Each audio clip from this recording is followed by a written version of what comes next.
Why, hello! Hello, everyone. I'm your host, Matt, aka Legion Rex, and welcome to a all-stars, star-studded episode of the G.A.P.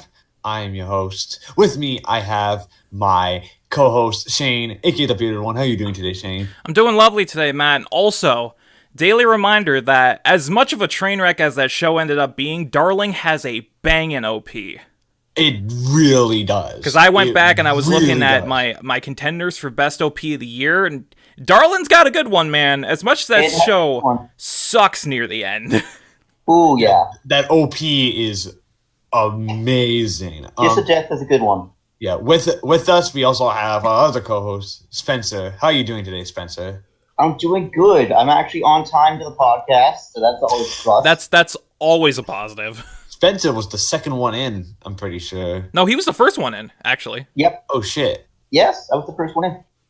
That is a rare occurrence actually on the G.A.P. Which is so more of that. We also got our lovely etchy master himself, Josh. How you doing today, Josh? I'm in the stairwell, Matt. I'm pretty good. This is where I sleep at night. We also have the man, the myth, the legend, the sportsman himself, Adam. How are you doing today, Adam? Talking about the Lion King, right? Yeah, that's why we're here. We're talking about Disney's Lion King. We're talking about the Disney Lion King remake and how it looks gorgeous. That's actually next week. That's next. Bro, the Lion King is gonna be the best anime ever made. Unironically, yeah. Did you mean Kimba the White Lion? We have as you can tell, we have a star-studded podcast. We have 5 people, which is quite a bit. Full ass house. Yeah, full house, all to talk about one of our favorite anime here on the podcast to talk about, and that is My Hero Academia once again. But of course, we also have news. We also got some simulcasts to talk about. We have whatever else comes to mind because we never talk about what's actually supposed to be talked about ever on here. But so I think we should get started with our standard simulcast discussion because we're more than halfway through the season at this point. Oh yeah, we're coming close to the end. We're coming close to the end. This season's been so short; it doesn't feel like it at the end. And then I'm like, to give some context, I have been very, very busy the past couple of weeks, so I have not had the chance to catch up on literally anything outside of Slime. So this is gonna be mostly everybody else talking about this. So I'm going to pass it over to Shane to lead the simulcast discussion for today. So Shane, how was the simulcast for the past couple of weeks? Well, maybe you started with the wrong person because I have nothing to talk about. Because, okay, like, this season has been so consistently good. Like, my opinion hasn't changed on anything, so I really don't have anything huge to talk about. The only thing I have to talk about is that Golden Kamuy continues to outdo itself. Like, constantly, and it's actually kind of incredible. Best show of the year, maybe. No, possibly. Definitely not. But it's up there, dude. And also a show that we haven't talked about very much, Release the Spice, as I like to call it, Totally Spies the Anime. I haven't started it yet. Just had a fucking banging episode, which might honestly have the best insert song of the year. That is some fucking because it fucking blew the roof off that shit, dude. I'm just saying, like, episode 7, watch out for that shit because it took me off guard and I was like, huh? That's all I have to talk about, though. And the fact that it's not, like you're saying, it's not automatically like a review song means that it's a fucking banging insert. Mm-hmm. Yeah. Anyway, that's all I have to talk about. I know that Spencer's got a few things he wants to talk about. Yeah, Spencer's got a couple because Spencer. This has been the season of Spencer because Spencer in all of the shows he's watching through Discord, he's either been hyped or crying. So there's no in between here. Or There's both. no between them. Or Yeah. both. Yeah, so Or so hyped I'm crying, or so crying that I'm hyped. all right, so Spencer, I'm hyped that I'm so sad. What you have to talk about? Okay, so I'm gonna just be real quick. But basically, so I'm gonna talk about 3, maybe 4. But first, we talk about is Zombieland Saga. Oh yeah, this one. So the newest episode of Zombieland Saga made me bawl like a child. And Ironically, involving a child. ironically, it involves a child. So it goes into the character of Lily's backstory, and I'm not going to spoil it because Matt hasn't watched it yet. Mm-hmm. And neither I think has Josh. Yeah, so no, Josh. Nope, I haven't yet. yeah, So yeah. so I'm not going to spoil it. However, it focuses on Lily and her father and Lily's backstory. And although, yes, the way that Lily died is kind of dumb, even for this show's It standards, kind of is. it more than makes up for it in the just emotional punch near the end of the episode. And it all goes all around, and during the final song, which is traditional 2D animation instead of the jank CG that it usually has, it made me cry.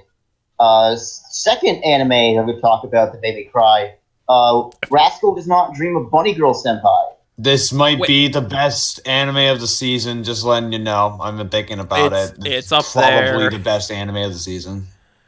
Because it constantly outdoes itself, both in It's the terms best of its...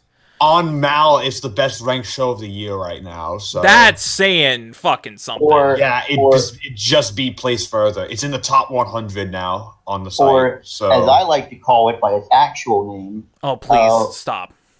1, Spencer was right. But Shut also up. 2, but also 2, Kimi no Se, Kimi no Se, Kimi no Se. Well, hold up. You're forgetting that JoJo's topping everything for top. I'm pretty sure. From what I Nope. is Nope. it? Nope. 8.82 on JoJo, 8.61 on Bunny Girl. So Spencer, Okay, I'm that sorry, makes but you're sense. right. Okay, All so right, well, JoJo's- it's fucking JoJo. We expect that. It's JoJo. JoJo, what the I'm fuck more you talking- shocked at Bunny Girls than JoJo's. to be honest. Yeah.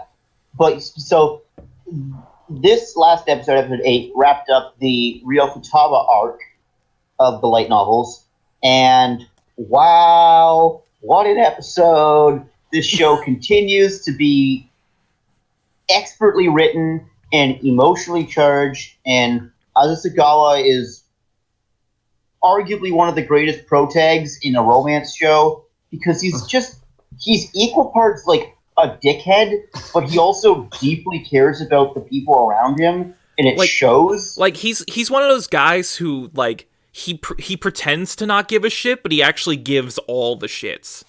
Yeah. And just Bunny Girl continues to blow me out of the water. Yeah, The like... third one I'm going to talk about is Gridman. Or as Spencer Or- likes to call it colloquially, SSSS. Or Superhuman Samurai Cyber Squad, Gridman. Which, that's what it is. That's what the 4 S's were. I was trying to think about it. But yeah, which was a late 90s tokusatsu American version of Gridman that failed miserably. It was a colossal failure, sadly. So they kind of added in the quad S to make it look nice. I don't know what you're talking about, Shane. This does not look like Darling. Okay, This looks- like... It This looks like looks mo- Trigger, dude, and it Darling looks- looks like Trigger. I meant- so I meant when I said it looks like Darling, I meant the fact that it has that... It's got the Trigger style. Like, you look at it, you know it's a fucking Trigger And show.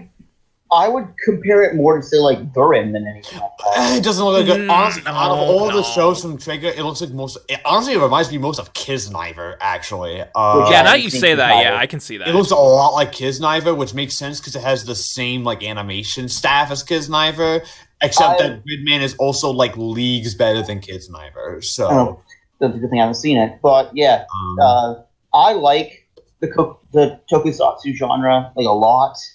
Like whether it's in movie form, like the old Godzillas or Ultraman, and any kind of Super Sentai like Henshin shit. Mhm. I eat it up, Mhm. and I think Jeff did a video on the animation for the kaiju and The anime god Yeah. himself spoke. The anime Also- pope himself. Like I've been saying since day one, this show has really good CG. Like, It does. I It don't does. understand It how. has really good CG that is purposely done to look like exactly what a tokusatsu is, And which the are bomb. men in big rubber suits trying to fucking move in the big rubber suits. Gridman isn't a fucking mech, he's just a really big dude. People are stupid. But no, Goodman has shown the stupidity of some people in the anime community because people have been ragging on it, and I'm like, what did you want from this? it's a tokusatsu. But The big no, dude fights fucking kaiju, and the same kaiju come back. I think people are still salty from Darling because people were purposely downloading it before it came out because Darling existed. Because of course. keep in mind, I'm pretty salty. Darling was. Unless the show goes to fucking space, this is gonna be miles better than Darling. I doubt it will go to space, dude. And if it does go to space, the show's writing has been consistently better than Darling's, I think. So yeah. I Oh think no, I was gonna state I'm only on episode 3, going up to 4. So I just got past the defeat, quote unquote, and the Neon Genesis Junior High School. They are not high school students. I fucking do not want to believe that. If you can look me dead in the eyes and tell me that Samurai Caliber is a high school student, aside from being the best character in the show, fight me. I'm pretty sure they're high school students. I don't know. They do not look like fucking high school students. Okay, time out. They might be first years then. Time out, because you can't say that because fucking Irigama Gori is a high school student. Yeah, no, You know I what? think Yeah, they're you're right. I think they're high school students, but they're probably like first years. They're probably like not that. Then why does fucking Caliber look like he's in his like late 40s? Caliber, or as I like to call him, because soft-looking motherfucker. Because they got a 40. Because I'm pretty sure that might, if it's like old Tonkatsu, you know that like they would get like older like actors who do not look like they're in high school. They would just get a 40-year-old to play a fucking 16-year-old kid. They did though. That's what they Fuck did. It works. Yep. Like the fact, like the fact that they got in the live-action Diamond is Unbreakable movie, they got a guy in his 50s to play Jotaro, who's supposed to be 28, and he's got fucking wrinkles, and he looks like he's melting half the time. Like what? Yeah, But no, and he punches Josuke in the face. Quad S Gridman continues to actually be very enjoyable. See, I like that it's okay. It's like it's a more like subdued art style, like color palette compared to like Darling, which wasn't as subdued. Again, I feel like in places it's even more vibrant than Darling was in terms of its color palettes. Yeah, but I mean, like just like in like the shade of the shade of the hair, or something like the character kind of colors are slightly more like subdued. But it's a tokusatsu anime, so of course I'm gonna love it. And I guess very, very quickly, I just want to say that because Matt's gonna talk about this one, but Slime really, really good. So there you go. Let's talk about Slime. The only show that Matt really has to talk about today because he caught up last night. Yeah, because I caught up last night because I've been very busy the past couple of weeks. With I was going to go for like 5 minutes, school but and y'all took it off fucking track. yeah, You can't blame me for that one. I've been very, very busy the past couple of weeks with school and shit, and so I haven't had the chance to really watch anime, or anything actually. So I've been watched. So I said I was like, you know what? I'll just catch up on at least 1 or 2 shows before the podcast, and I ended up catching up on Slime. And Slime is very good. I'm shocked that out of all the shows that I've watched this year, the one that makes me the most emotionally engaged is a show about a blue blob. But people. Yeah, it's very surprising. Let's talk of because I want to mention that fight. Oh, with Ifrit. With Ifrit is amazing. Mm-hmm.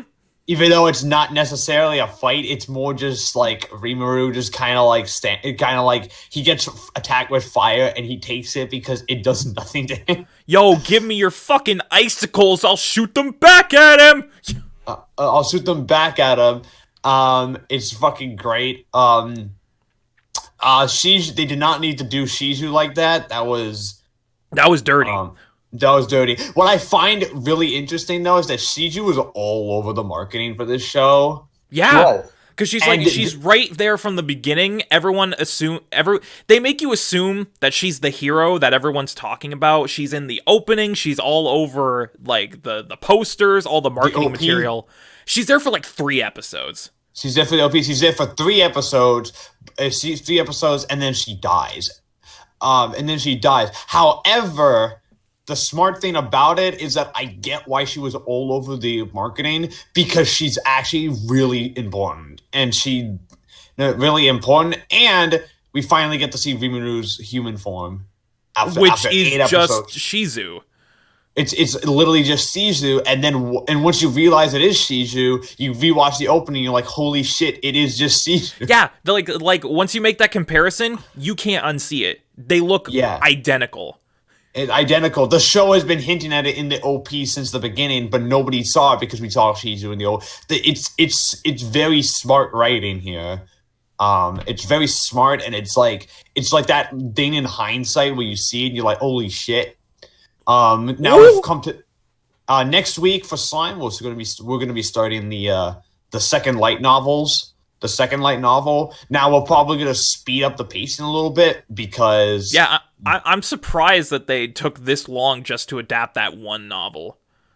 Yeah, because the first arc, because in the web novels and in the light novel, is longer. The first light novel is longer than the rest of them, so it is double. It's a double length start, unlike the rest of them. So the rest of the arcs will probably be around 4 episodes ish. So we'll probably, and I calculated if it's 4 episodes, we're probably going to cover up to volume 6, I think, which will be the end of arc 4, or arc 5, which also, from what I hear, would probably be a really good ending point. So good. Really good ending point for at least the first season. So we're pretty much set. I'm really happy with the 8-bit is adapting this. This is really, really good stuff. Honestly, just give me more. I wouldn't mind like having like a season of this every year, like at all. Like if you could take the show and boil it down to like a liquid nitrogen and inject it directly into my veins, I would be in a crack house by now. Because the show's excellent. Other than that, you'd be in the ground because you decided to inject yourself with liquid nitrogen. Yeah, because it makes me feel cold inside, Spencer. Shizu's but dead. Don't you already feel cold inside? Yeah, it just makes me feel colder, and I want the warmth. I have something to make you feel even more colder inside. Is it Golden Kamui? No, but coming to Netflix this December is the movie Free Reign, the 12 Nays of Christmas. What the hell? What the fuck are you talking? What anime is that? That ain't an anime. That sounds like a shitty Hallmark Christmas movie. Is this an Adam Sandler movie? Free Reign, R-E-I-N, the 12 Nays of Christmas, Netflix original. Wait a minute, Nays? Are they fucking horses? I think it's something to do with a horse movie. You know what? Oh, no, sign me up. Best movie of the year. Fuck Mission Impossible Fallout. That's where that is. Mission Impossible shit out, more like it. All right. Anyway, so do Adam or Josh have anything to say about simulcasts? They've just been sitting here for like 20 minutes. No. I'm gonna simulcast the Oklahoma West Virginia game tonight. I don't fucking know. I don't watch simulcasts. I watch My Hero. That's why I'm on this I don't think podcast. I'm caught up on any of the simulcasts I've been airing right now. All right. So. All right. No one else has anything to talk about. Hold up. Let me see what's. We can't talk about the Lion King. I got a rant in me. I'll tell you if I've watched some of it or not. No. Spencer, I think it's a good time to go to our sponsors. Fairy Tail. Sure. Oh, he's been watching Fairy Tail. You've been watching Congratulations. Yeah. I've been watching How's Fairy Tail going? And you guys are forgetting one other thing. What? Book Keeper Honda-san. Oh fuck, Honda-san. I haven't caught up on Honda. Yeah, we haven't caught up on that. But no, okay. Fairy Tail though is actually pretty good. It's been doing pretty good. It's got an 8.26 on Meta or my anime list. So Well, you know. that's pretty commendable. Yeah. What I'm not is up surprised. with these stupid fucking Netflix original movies? This one's called Prince of Peora, a Christmas Moose Miracle. Spencer just feels like killing someone right It's now. Netflix is taking over the straight to DVD market. Oh my god, So- stop.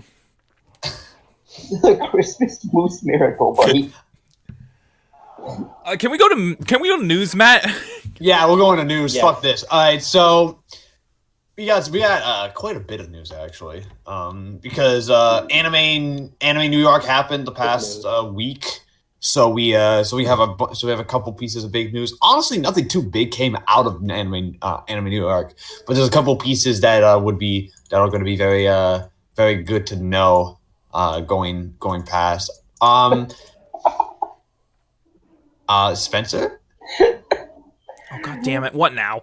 God, what is this going to be? A story centered on the friendship between a boy and a dolphin whose tail was lost in a crab trap. Get off Netflix! Look for it December 15th. Get off Netflix for fuck's sake! I don't know if you noticed. We're trying to do a show, Spencer. I know, I can't. What were the latest Kirk Cameron movies coming out on Netflix? Yes, the latest Kirk Cat. I will watch the fuck out of that and laugh. But- Weird Christian movies are like But- really into Jesus. Oh, wait Kirk till next Cameron Gap where saving we cover that Christmas. shit. But yeah, Cabbage Saving Christmas is like Is the there, funniest. Is there any evangelical animes? I don't think there is. We should do that. It's for called once. Evangelion. called Evangelion. Get me there. Evangelion. But It's no, called- no, you just skip the show, go straight to end of Ava. Blind. Yeah, pretty much. what came out of Anime New York this year? Well, the first Yeah, I piece of guess. news is not even from Anime New York, but it's a big piece of news Shane is very happy to hear. Oh, is it Dr. Stone? Oh boy! So, one of the few shonen manga that everyone's been begging for an anime adaptation has been Dr. Stone. Well, Dr. Stone's coming. This year's 51st issue of Shonen Jump revealed on Monday that Richoru Inaki's and Boichi's Dr. Stone manga will receive a television adaptation and will premiere in July of 2019. And they also revealed who will be voicing the main character Senku, and that will be Yusuke Kobayashi. He currently is best known for his roles in Food Wars. He plays Zenji. Ooh. And he also plays. He's also played the lead from Handshakers. Oh, Christ. But honestly, I think that I think his best role is probably Subaru from ReZero. Oh. That's honestly probably one of the roles he's also best known for. Oh, Is Subaru from ReZero.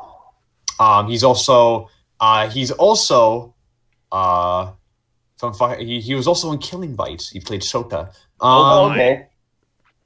But he's been he's an up and comer. He's going to be playing the lead. He's going to be playing Mr. Senku, Dr. Stone himself. Dr. So, Stone.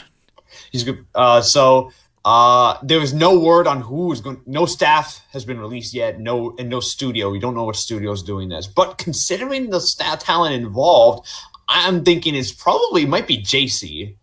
Okay. It might be JC. It's either JC staff or it's White Fox. It's one of the two because so I would not be shocked if it's those two. That'd be interesting. Shane, you've read a bit of I have read Dr. Stone. I have read the first chapter, which is considerably long, like all first chapters are. I love Dr. Stone, man. Like right from that first chapter, it establishes everything so well, and it's just so goddamn charming. Anyone who doesn't know about Dr. Stone, it's a shonen manga that's being published in Weekly Shonen Jump right now. It's about these kids who, after everyone on Earth gets pestilized in stone, wake up thousands of years in the future, and they have to basically restart human civilization. And the thing I love about the first chapter is that they got this really cool concept that they completely shit on because they try and frame it as a shoujo manga. They try to make it seem like it's a romance because one of the main characters is trying to impress this girl that he likes, and as soon as he's about to confess to her, bam, everyone turns to fucking stone. And it's like, wow. That's an L. That's a big L. That's a big L. The universe hates this guy. And then they wake up like 3,500 years in the future, and everyone is just encased in stone. They're like, well, we gotta use science to figure out how we can wake everyone up. This is one of these premises that's so, like, unique that you kind of have to notice, and it's such a good... I love the premise. Yeah, it's a great premise, and it's already got a great cast of characters. And I just love the fact that it's a shonen manga where the power system is just actual real-world science. Like, they have to create gunpowder and fucking antibiotics, and that's how they beat the villains. That's great. Oh, that's actually fantastic. Oh, it's freaking great. So anyone who hasn't read Dr. Stone, fucking read it. But also, if you don't want to read it, Anime in July, which I am fucking hyped for. Anime in July, so we still got a little bit for it. We're probably going to get news for it later on next year. So basically, we've got all the biggest shonen manga right now being adapted into anime, which is great. Yeah, My Hero, Food Wars, Promised Neverland is coming. We Never Learn is coming, which is another one that's big. The Demon Slayer is coming in spring, and Dr. Stone's coming in July. Yeah. Let's Shield Hero. Yep. These are all coming.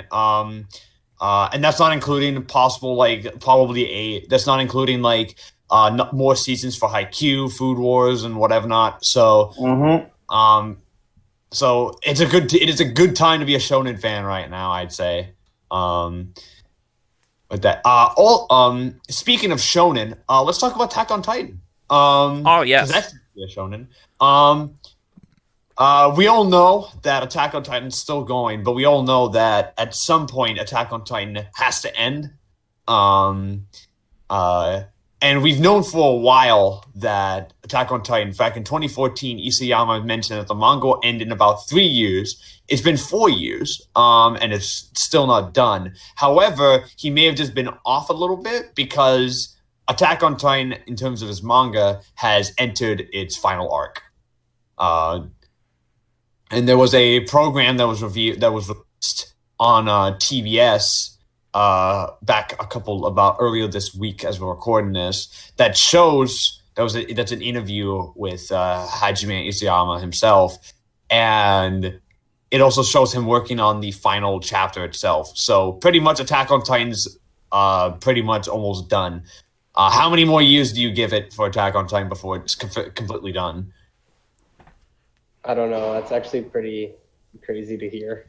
Yeah. He's working on the final chapter, dude. So. Oh, final chapter? Mm-hmm. Fuck. He's working on the final panels as well as the final arc. Like, we're not... Like, here's the thing. Where we're at in the manga right now, we're not done. Like, we're not going to be the final chapter, like, next week. But, like... No, half a year, 2 year tops? Yeah. I say 8 months. Mm-hmm. So 8 more chapters. 6 months, so probably like 10 more chapters. I don't know. Like, people are going to be sad though when it's done. I mean, well, of course they are. I mean, in the manga right now, like, yeah, like they still got a bunch of stuff to do. Like, my question is, how are they going to end it? Yeah, how do you end something as big as Attack on Titan? He's been very Try vague. really hard, put a lot of effort into it, and maybe everything will sort out. Yes. Maybe. Okay. Plot twist: the final chapter isn't a chapter; it's just a coupon to Chuck E. Cheese. Yes. That's the end of Attack on Titan. Is they just go to Chuck E. Cheese? Fucking no. That's how to deal with the ending of Attack on Titan. They go to Chuck E. Cheese and fucking Chucky is a fucking Titan. And that's the final. That's the final Titan they fight. We killed Chuck E. Cheese. That's an episode title right there. We killed Chuck E. Cheese. Shinzo Sasage. Alright, so fuck it. But he mentioned that in an interview a while back when Attack on Titan anime came out and became really big, that Attack on Titan would that initially he had planned to end Attack on Titan similarly to the Stephen King adaptation, The Mist. If you've ever seen The Mist, Oh fuck. you know exactly how that. However, Oh god, no. Like that? no. However, and here's the but: the show, the show Attack on Titan became really popular, and he actually had second thoughts on ending it like that because he felt that it would do a disservice to not only the characters but also the fans to just have everyone die. So, Attack on Titan's final ending will be a lot happier than initially intended. If he fucking ended it like they ended The Mist. However, in current events, I'm gonna make some actual predictions here. I do not think Aaron's gonna live through the final. Live through the Very important question here. I don't think what Aaron's does making it. happy mean for Attack on Titan standards, at least? That people Happy live. and AOT. People live. Someone They lives. survive. Somebody doesn't get viciously fucking ripped apart limb by limb by a Everyone 60 ends foot up tall with monster. PTSD, but they all live. Yeah. You know, they have Krista, fucking that's breakfast the next morning. That's a happy ending. Yeah, pretty. They're able to say, "I survived." What if that's the final panel? Just I survived. Survive. I mean, it would fit the themes of Attack on Titan. It would be a fucking whopper of an ending. So It would be that would genuinely be a fantastic way to end it. Just a single panel with just the words "I survived." Like, hey, you Don't like you Don't Like- even show the character who says it. Just that word. Just those two Like you words. go- I survived. like you go to Burger King and you're just like, hey, could I get a Whopper of an ending, please? And they just give you the last chapter of Attack on Titan. and Fucking- you're just eating the paper. Yeah. If anyone from the manga deserves like a or at least deserves like an ending where they live, I want to say fucking probably like fucking Mikasa or someone like that. Like Mikasa. The only way Mikasa's getting a happy ending is if Eren lives. And Eren ain't living though. Eren ain't making it through this. I doubt it. Like it's the only person that deserves a happy ending is Krista. You will call her Historia. it's Historia. You will call her name is not Krista. You. It's Historia, and also yes, Historia does deserve a happy ending. She does. Okay. She technically kind of happy. Some shit's been happening. No, some shit's been happening in the manga recently. Yeah. She's kind of been. She's turned it into a. Without giving much away, she's not as likable as she once was. So, It's that's the thing about Spoilers! It's Yeah, this- almost like power corrupts people. Oh. It's almost like Yes. Attack on Titan is a political drama at heart. Yeah, and it's great. Yep. It's a political drama with monsters. Attack on Titan's entering its final arc, and I'm gonna cry when it's done. That's the message. That's the moral of the story. That's a whole bunch of time and years people put into that. I won't and be the able mo- to go and to the Chuck E. anime will- Cheese after and this. the anime will be delayed to finish, and it won't finish for another 10 years. Okay, but also just Wit Studio will Bit- explode. bit of an aside. Why do you keep bringing up Chuck E. Cheese? I don't know, man. I just thought it was really funny to think of Chuck E. Cheese as a Titan, and I'm like, I'm just Okay. gonna run with it. Chuck E. Cheese as a Titan is more horrifying than some of the actual Titans in that show. Because I You're thought making me hungry, man. that like fucking like the author was a big fan of Chuck E. Cheese and like wanted to bring, or like fucking Aaron was in a Japanese ad for Chuck E. Cheese. If you and I'm like, fucking, the fact that you thought I wasn't kidding says more about you than anything. And just Attack on Titan, dude. I just imagine like it's the first scene of Attack on Titan, and they're just like on that day we realized. And then Chuck E. Cheese comes over the And wall. it's the colossal Titan and fucking Chuck E. Cheese. where a kid can be a kid. Stop. This episode's sponsored by Chuck E. Cheese.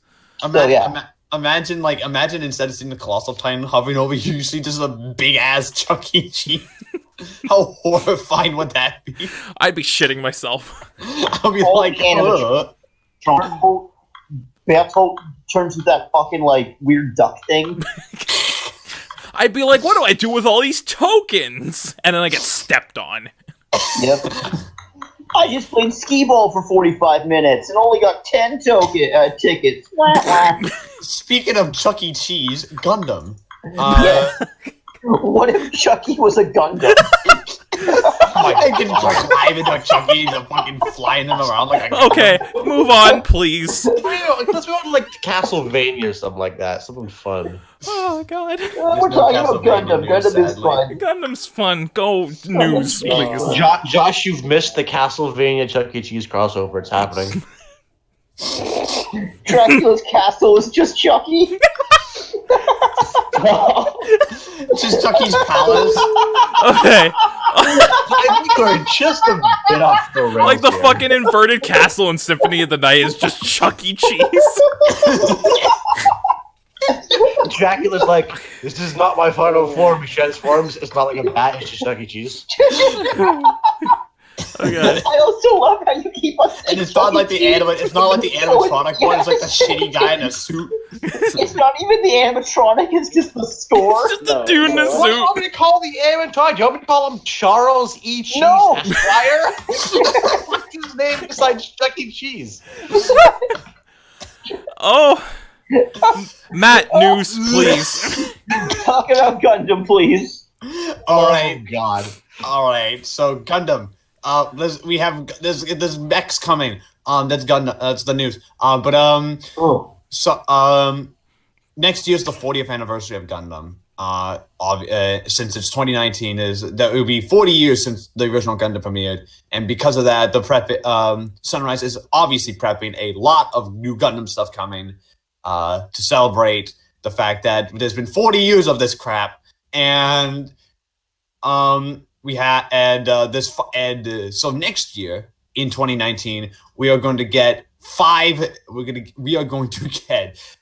different Gundam series over the course of the Jesus year. Christ.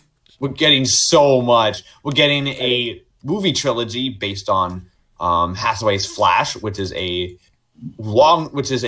novel series from the early 90s, written by the creator himself, Yoshihiko Tomino, that has been long requested for an adaptation because it actually follows the events post the Char's counterattack, which means that which is an era of time which has never been animated and has been long requested to come over here to North America. So we're finally going to get that. We're getting the compilation film of Gundam Wikingusta in G, which was a Gundam series from a couple years ago that sucked dick. And so nobody cares about that. There's going to be a re-airing of Wolves of Gundam: The Origin, which is a prequel to the original Gundam.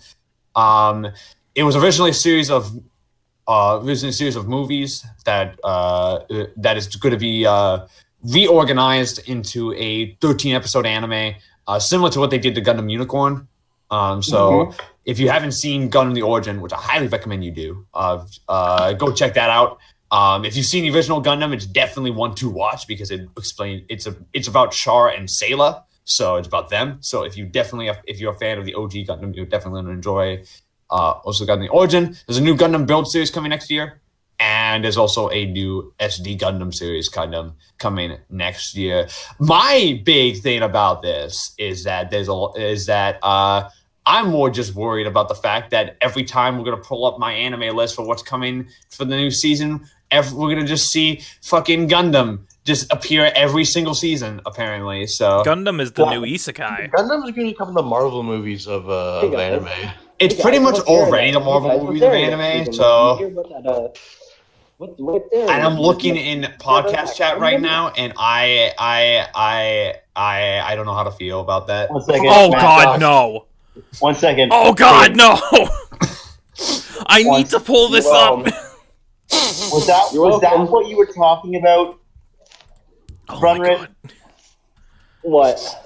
Because you were trying to say something and Matt's talking over you, so I was like, were you basically saying to fucking look in podcast? Oh no! I just said, what's the next anime, guys? Gundam. You want Gundam? What's the next anime, guys? Oh, it's the exciting conclusion to the Chuck E. Cheese arc. Of Attack on. Okay, get that off the screen. Okay. All right, so it's It's Gundam's happening. I'm the only one here who cares about Gundam. But Excuse me. Spencer's seen some Gundam. I've seen almost every Gundam. So actually, I'm gonna ask you: out of all of the projects coming, which one are you most excited to see? Because mine's obviously Hathaway's Flash. No, dude, it's the fucking same. I'm just excited that it was Flash. Yeah, same. Like it's because I hope we get the books at some point over here. Because I want them. We'll also probably if the rumors are true, we're probably gonna get more Iron Blood Orphans, which is always a good thing. Which it is a good thing because Iron Blood Orphans is great. Although I don't know how they're gonna continue it. Yeah. But you know, they'll find a way. But yeah, so we got more Gundam coming, and it's gonna be hype. You want some fucking Gundam? Speaking of stuff returning, Black Lagoon's coming back. Yeah, I guess that means I should probably finally watch Black Lagoon. Black Lagoon's coming back. Well, not the anime. The manga's coming back again. Black Lagoon is similar to Hunter x Hunter and Berserk, but Black Lagoon is one of those manga that likes to go on hiatus all the time. Well, it's coming back again. It's renewing back in spring of 2019. Black Lagoon's previous hiatus was due to the fact that the manga author was busy writing Recreators, so he was busy working on that. But now that he's done with that, he can fully go back to start redrawing and rewriting Black Lagoon. So I'm pretty sure that a large chunk of the people here have at least heard of Black Lagoon. Of course. I've heard of it. Have anyone here seen Black Lagoon? I haven't seen all of it, but I've seen bits and pieces. It's I've awesome. watched all 3 seasons. It's literally a John Woo or Quentin Tarantino movie put on an anime form. That's pretty much Black Lagoon. So, and it's and Revi is the best female character, one of the best female characters of all time. Do not at me. So, yeah, what, Josh? Yeah, what, Josh? Because he's muted right now. He's hosting stuff in the Discord. So what a piece of shit! People can't see that. For Bendo. Well, you can just put it in the after edit. You can edit it in. Oh, give me a second. It's just a podcast. I just listen to it. There's no need to put anything in. Wrong. Okay, thanks. How am I wrong? Apparently you're wrong. The maid. The maid. Oh, Babetta. Yeah. Babetta's pretty great. Yeah. So apparently you wrong.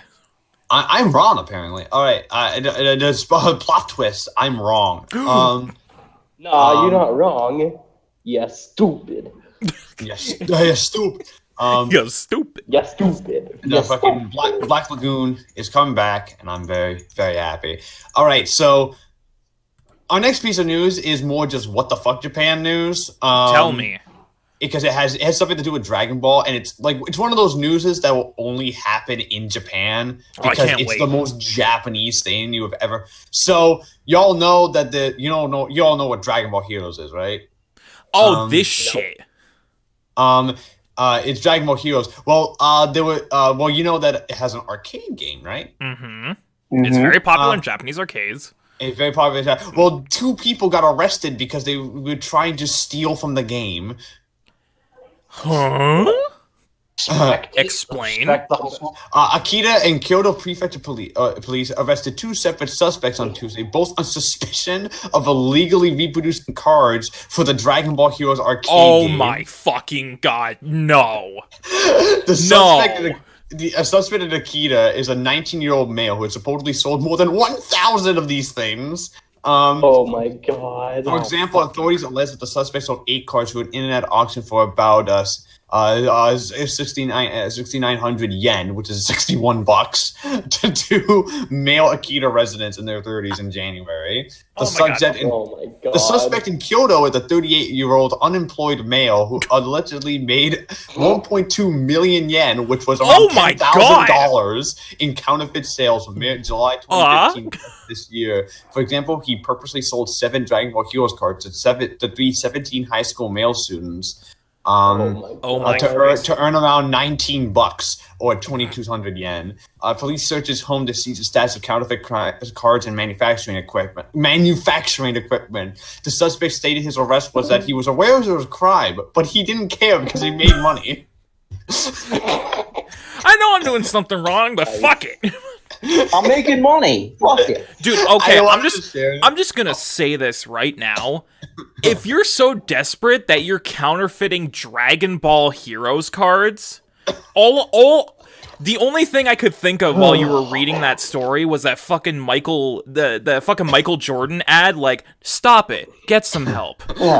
This dude's like the pimp of the week. Like, he's like second place behind that dude that went to like the Sentinel Island and got fucking destroyed. No, listen. This guy deserves my catchphrase.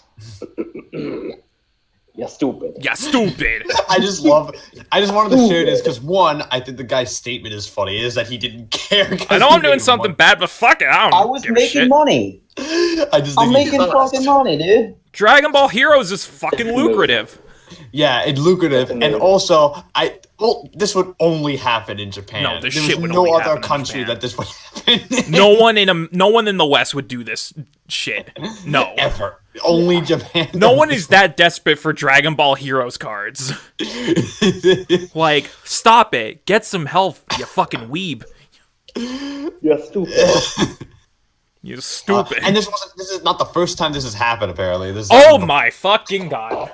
And G.A.P Projected Police have separately arrested 7 individuals last month for the alleged connection to the sale of unauthorized cheating app or using of a proxy service on Dokkan Battle. Oh my sweet fuck.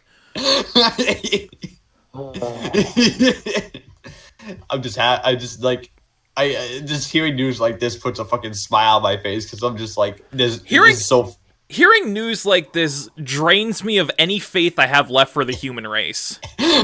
All the faith. Like, Yeah.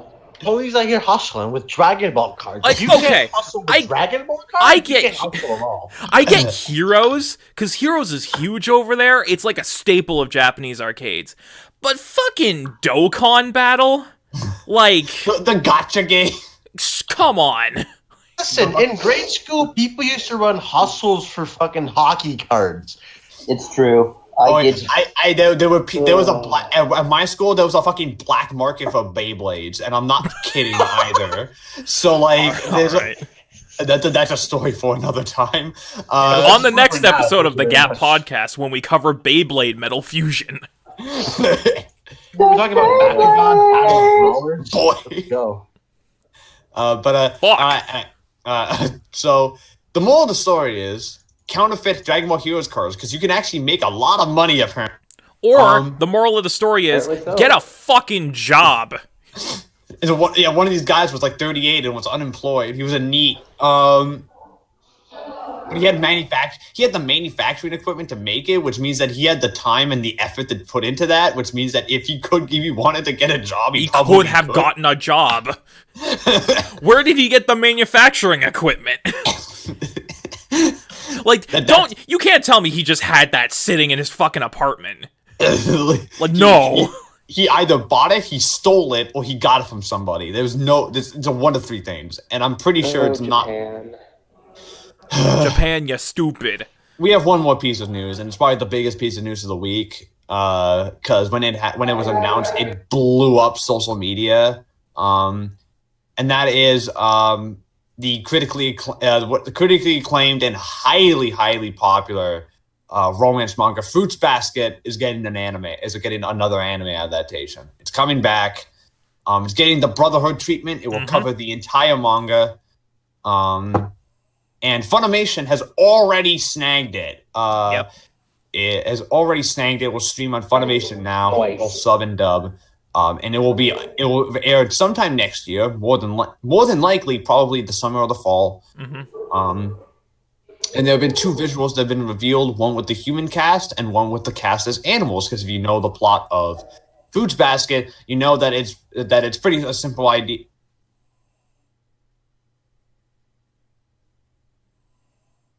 It is a pretty simple idea. I agree.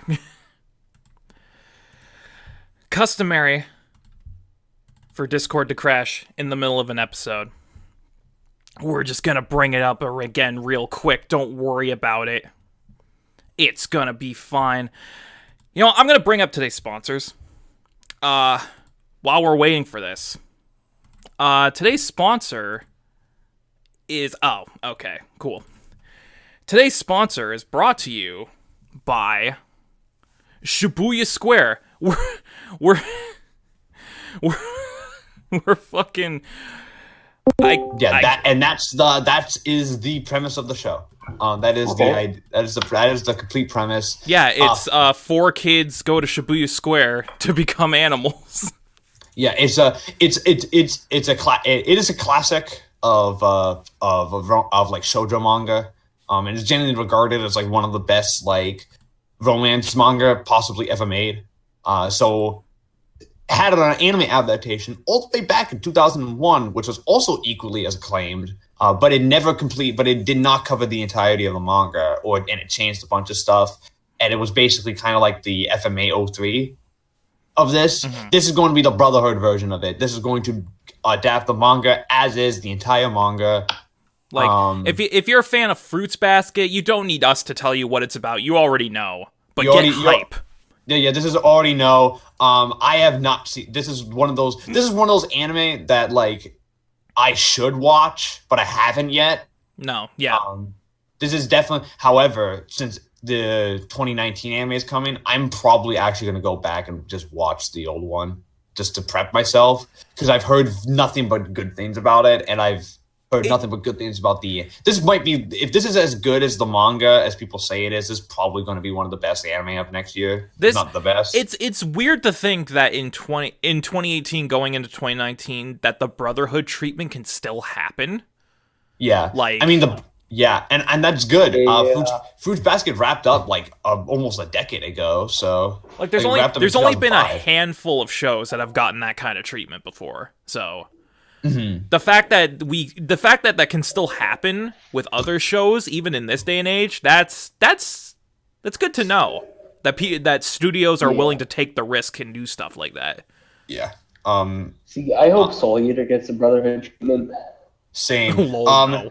We also know who's directed the show. Now the show is going to be that they did reveal staff as well. Now it's going to be a little different because the original Fruits Basket series was done by a different studio. The original Fruits Basket was done by Studio Dean back in 2001. And one of the stronger efforts, mm-hmm. I'd argue, because I've seen clips from it. It looks pretty damn good. And that show was directed by Akitaro Daichi, who didn't really do much outside of that, but he did do some stuff for he did work on Boogie Pop. That's mm-hmm. pretty much the other big thing he did. Outside of that, he hasn't really done much. This director this will be directed by Yoshihide Ibata, who is an up and coming director who was recently the director on Alpha Seal Progressive, and he was also the director of Attack on Titan Junior High, which and he's worked on as an episode director for Kill la Kill, Maria the Virgin Witch, After the Rain, and Naruto Shippuden. So he's worked on a lot of stuff. It's going to be at TMS, and they got the writer of Haikyuu to write the show. So it's so they got a pretty good staff lined up. Yeah, so and the big deal of it is that in a rare anime occurrence, the author herself is going to be on as an executive producer on this. Ooh, which rarely happens. That is the only time that happens is if a manga is like super popular, like that, like if it's like Naruto with like Kishimoto or Dragon Ball with Toriyama or One Piece with Oda. The fact that that's getting this is probably going to be like a super loyal adaptation, then like stupid loyal. So, which is a good thing. So yeah, I've never seen Fruits Basket, but I'm actually excited. I'm not gonna lie. You forgot one piece of news. What did I forget? Komi-san got licensed by Viz Media. Oh, you did, yes. I'm very happy about that. Whoa! You're the only person that likes or that has read or enjoys Komi-san. That's Well, guess what? I've never Read heard of it. Read it. Shade, I'll read you when I excited for can- Fruits Basket even though you've never seen it? I yes. Like, okay. Fruits Basket is something that I've heard in passing, but never really knew what it was about. Now that I know, especially with the way that my tastes have been evolving the last few years, I feel like I could really enjoy something like that. Yeah, especially Here's like the thing. it's literally Ramna one half, but if Ramna one half it was like only for members of the opposite sex. Here's Because the Ramna thing. one, it's because I'm a sucker for a good romance. yeah, I'll probably watch it. Fruits Basket is a romance. Very Bro, you much give so. me a good fucking romance story, I eat that It's shit up. romance slash it has elements of reverse harem in there. A lot of if you're a fan of Oron, a lot of Oron's parodies tropes come from Fruits Basket. So Okay. Which I am. Well, that's another show I haven't seen, so You haven't seen Oron? no, you I haven't seen haven't. Oron? I haven't. Oh boy. Okay, so but yeah, so Fruits Basket's coming. And it's coming next year. And that's it for news, right? That's it for news. In terms of the sales chart, nothing happened. Nothing's been outside of since the last time we covered it. There hasn't been any new big releases. So pretty much it's just the old releases making more money. Yeah, it makes sense. Mainly Review Starlight, which continues to just dominate. Good. Review Starlight's been dominating. Originally, it was Banana Fish was surpassing Review Starlight, but this week Review Starlight passed it, so it's like holding better, which is a good thing because just give me more Review Starlight. Next week's going to be the big test. God. Next week's going to be the big test because a couple of shows do come out that are big. Yes, Spencer. Oh. Spencer just recently watched Review. Spencer cannot put into words. Literally, he cannot speak words. Yo! That's it. That show is probably the best of the year. Yeah. Give me my beautiful banana. I want her to be happy. Banana, Spencer. It's banana. It's pronounced banana in the sub. So there we go. Well, guess what? We don't fucking speak moon speak here, you adult. Yeah, That's Spencer, racist. you're being a fucking weeb. It's also pronounced banana in proper English. No, it's not. It's banana. Only Spencer, you also you're pronounce stupid. Mario as Mario. Oh, but you said Mario. Do you want me to fucking sick Chuck E. Cheese on you? Please don't. You all know how Good. You want to know how Spencer says advertisement? By the way, Advertisement. advertisement. I hate you. Yeah, I agree, Josh. Ah. Did Discord crash again? Oh, it did. There we go. Hero Academia season 3. My Hero Academia Season 3! My Hero Academia Season 3! We're returning to talk about My Hero. It's our featured anime. Let's get hype, boys! Let's get hype. Academia Nuts! Directed by Kenji Nagasaki and written by Yusuke Kurata. Once again, it aired for 25. And of course from Studio Bones, as always. It aired for 25 episodes from April 7th, 2018 to September 29th, 2018, and you can currently watch it both on Crunchyroll and on Funimation. And links will be in the description below in order to watch that. My Hero Season 3 takes place immediately after the events of Season 2, as our lovely cast of characters have headed to a training camp during the summer to hone their quirks and improve their future abilities as heroes. But something is amiss, and for a variety of circumstances, and through a series of events, the villains have tracked them and plan to ambush them in order to finally end All Might once and for all. All right.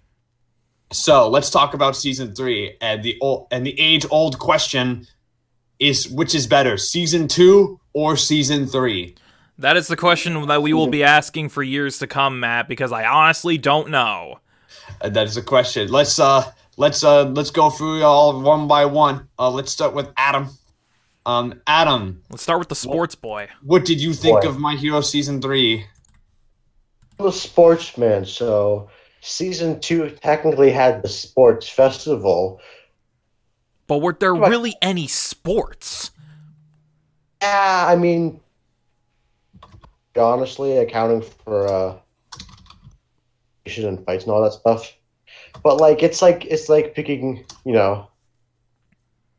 it's like picking your favorite ice cream because like it's all ice cream. Good. Unless not ice cream, like unless you're a weirdo who likes Neapolitan ice cream, then you're a psychopath. You only eat the strawberry, don't you? You only eat the strawberry. Yeah, that's how you find psychopaths, kids, if they like Neapolitan ice cream. The strawberry's actually Season 1. Oof. How dare you? How fucking dare you? You take that back immediately. I'll sick Chuck E. It's perfectly Cheese. fine. Spencer, calm your tits. Excuse me? You want to say that again? So Adam's going Season 3 is better than Season 2. Josh, which one do you think is better, Season 2 or Season 3? Yes. I agree. Okay, listen. This is a very hard choice because they both just come out swinging. But I think we're going to have to give it to Season 2 just because Season 2 swings for a little longer than Season 3 does. Yeah. Mm-hmm. All right. So we got one for Season 3. Listen. Season 3 has a great first arc. Season 2 has a great first arc. But the thing that differentiates it is the other two arcs in Season 2 are also as good as the first one. Well, in Season 3... Yeah, we'll get to that. We'll definitely discuss that. So Season 2, boys. All right, so we got one for Season 3, one for Season 2. Spencer. Oh, Season 3, hands down. Season 3. All right. Wow, that wasn't even like a fucking... He didn't hesitate. No, there is no thought, no hesitation. Season 3, in my opinion, is better than Season 2. Too many people will get on their fucking soapbox and be like, I actually think that the Hero License Exam was the worst arc in the anime so far. I don't understand. Shut your mouth. Okay? You don't understand.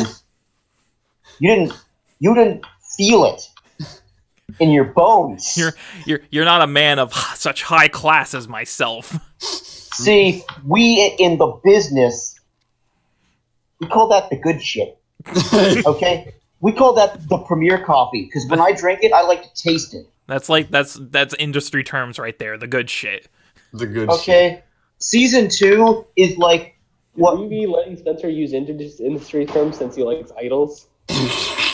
Season 2 is like the fucking cheap coffee that Tarantino's wife buys him in Pulp Fiction. Okay?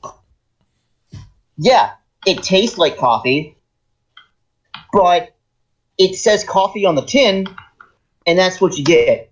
With Season 3, it says coffee, it tastes like coffee, but there's that little extra kind of kick to it that really brings it up to be full flavor. All right. What the fuck was that analogy? I don't know. All right, Shane. I just wanted to reference Pulp Fiction. Which one do you think is better, Season 2? Okay. I'm more of a mixed opinion, and I saw someone post on Twitter a while ago that basically sums up my entire feelings on this debate, Season 2 versus Season 3. Season 2 is more consistently higher quality than Season 3 is, because all of the arcs in Season 2 are just as good as one another.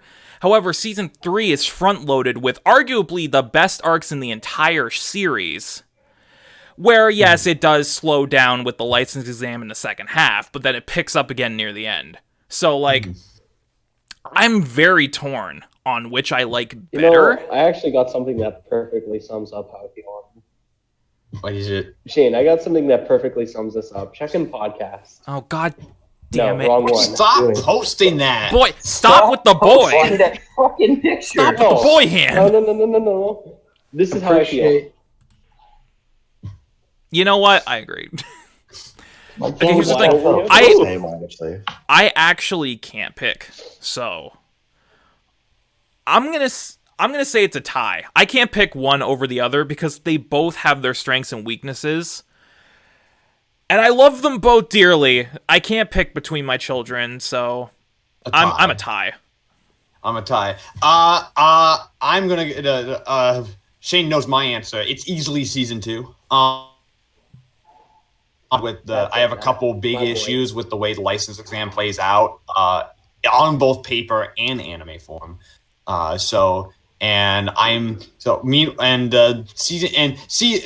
think the jump in quality from season 1 to season 2 is much more noticeable than in the jump from season 2 to 3. Mainly due to the fact that season 3 seems to be it's basically just more of season 2, which is great. Mm-hmm.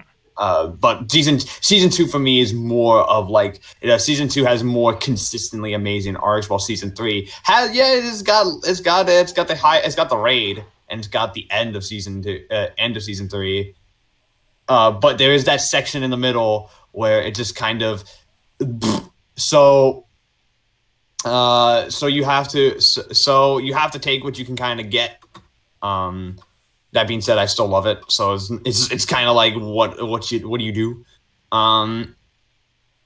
Anyways, let's get into details here. Let's talk about what's probably going to be one of the hardest things to talk about. What's our favorite episode of the season? Let's start with Spencer. Mm-hmm. What was your favorite episode of the season? That's like asking me to pick my favorite child. That's asking me to murder the child I don't pick. Well, you have to pick. Fine, I'm gonna pick my favorite child, Matthew. I hope you're happy. I am very happy, thank you. Well, that's good. I'm glad you're happy. It's episode fucking 19. No, sorry, not 19. Sorry, fucking 21. There you go. 21. It's Todoroki and Nasa. Todoroki and Nasa fight. What's the big idea? What's the big idea? Well, the big idea is that this fight is radical. And it really kind of brings a lot of like character growth to the character that we know, which is Todoroki, and the character which we had just met, which is Inasa, and the fact that Inasa hates Endeavor, and Todoroki reminds him of Endeavor, because when he first met Todoroki, it's shown that Todoroki was in his emo phase, where he was cool, and not the good kind of cool, but more cold-hearted, and you didn't beat me, I beat you. I'm gonna be the best, because my father, I hate my dad. Compared to Inasa, who is this kind of bubbly, extremely positive, happy man, who also can just kick people's asses, like is shown when he just destroys like 20 people in like 10 seconds with a giant whirlwind of badassery. Yeah, but then this episode focuses on the fight between him and Todoroki, but also Gang Orca, who is an orca that is a mobster. Land, pretty much. He's a beast whale. He's actually pretty cool. He's a pretty cool hero. He's a beast whale. He's a beached whale that has all the powers of an orca, but also all the powers of a mobster as well. Pretty cool. But yeah, no. And then in the end, the two of them have to like learn something about each other, and then they kind of team up to make like a fire tornado, like dry out Gang Orca. It's a really good episode. Yeah. And then they fail. And then they fail because they didn't work together.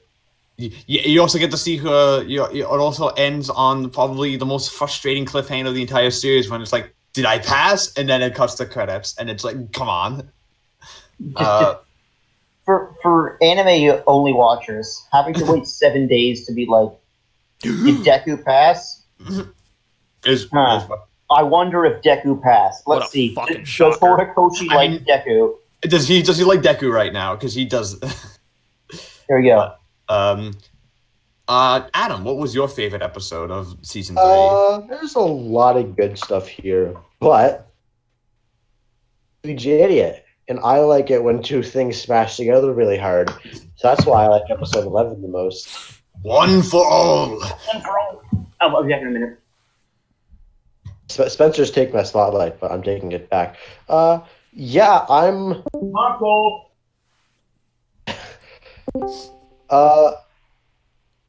My favorite sports games are the ones where the team scores a lot of points and there's no defense being played. And this is basically the equal of that. There's no defense being played. They're just punching each other, just nonstop punching. Mm-hmm.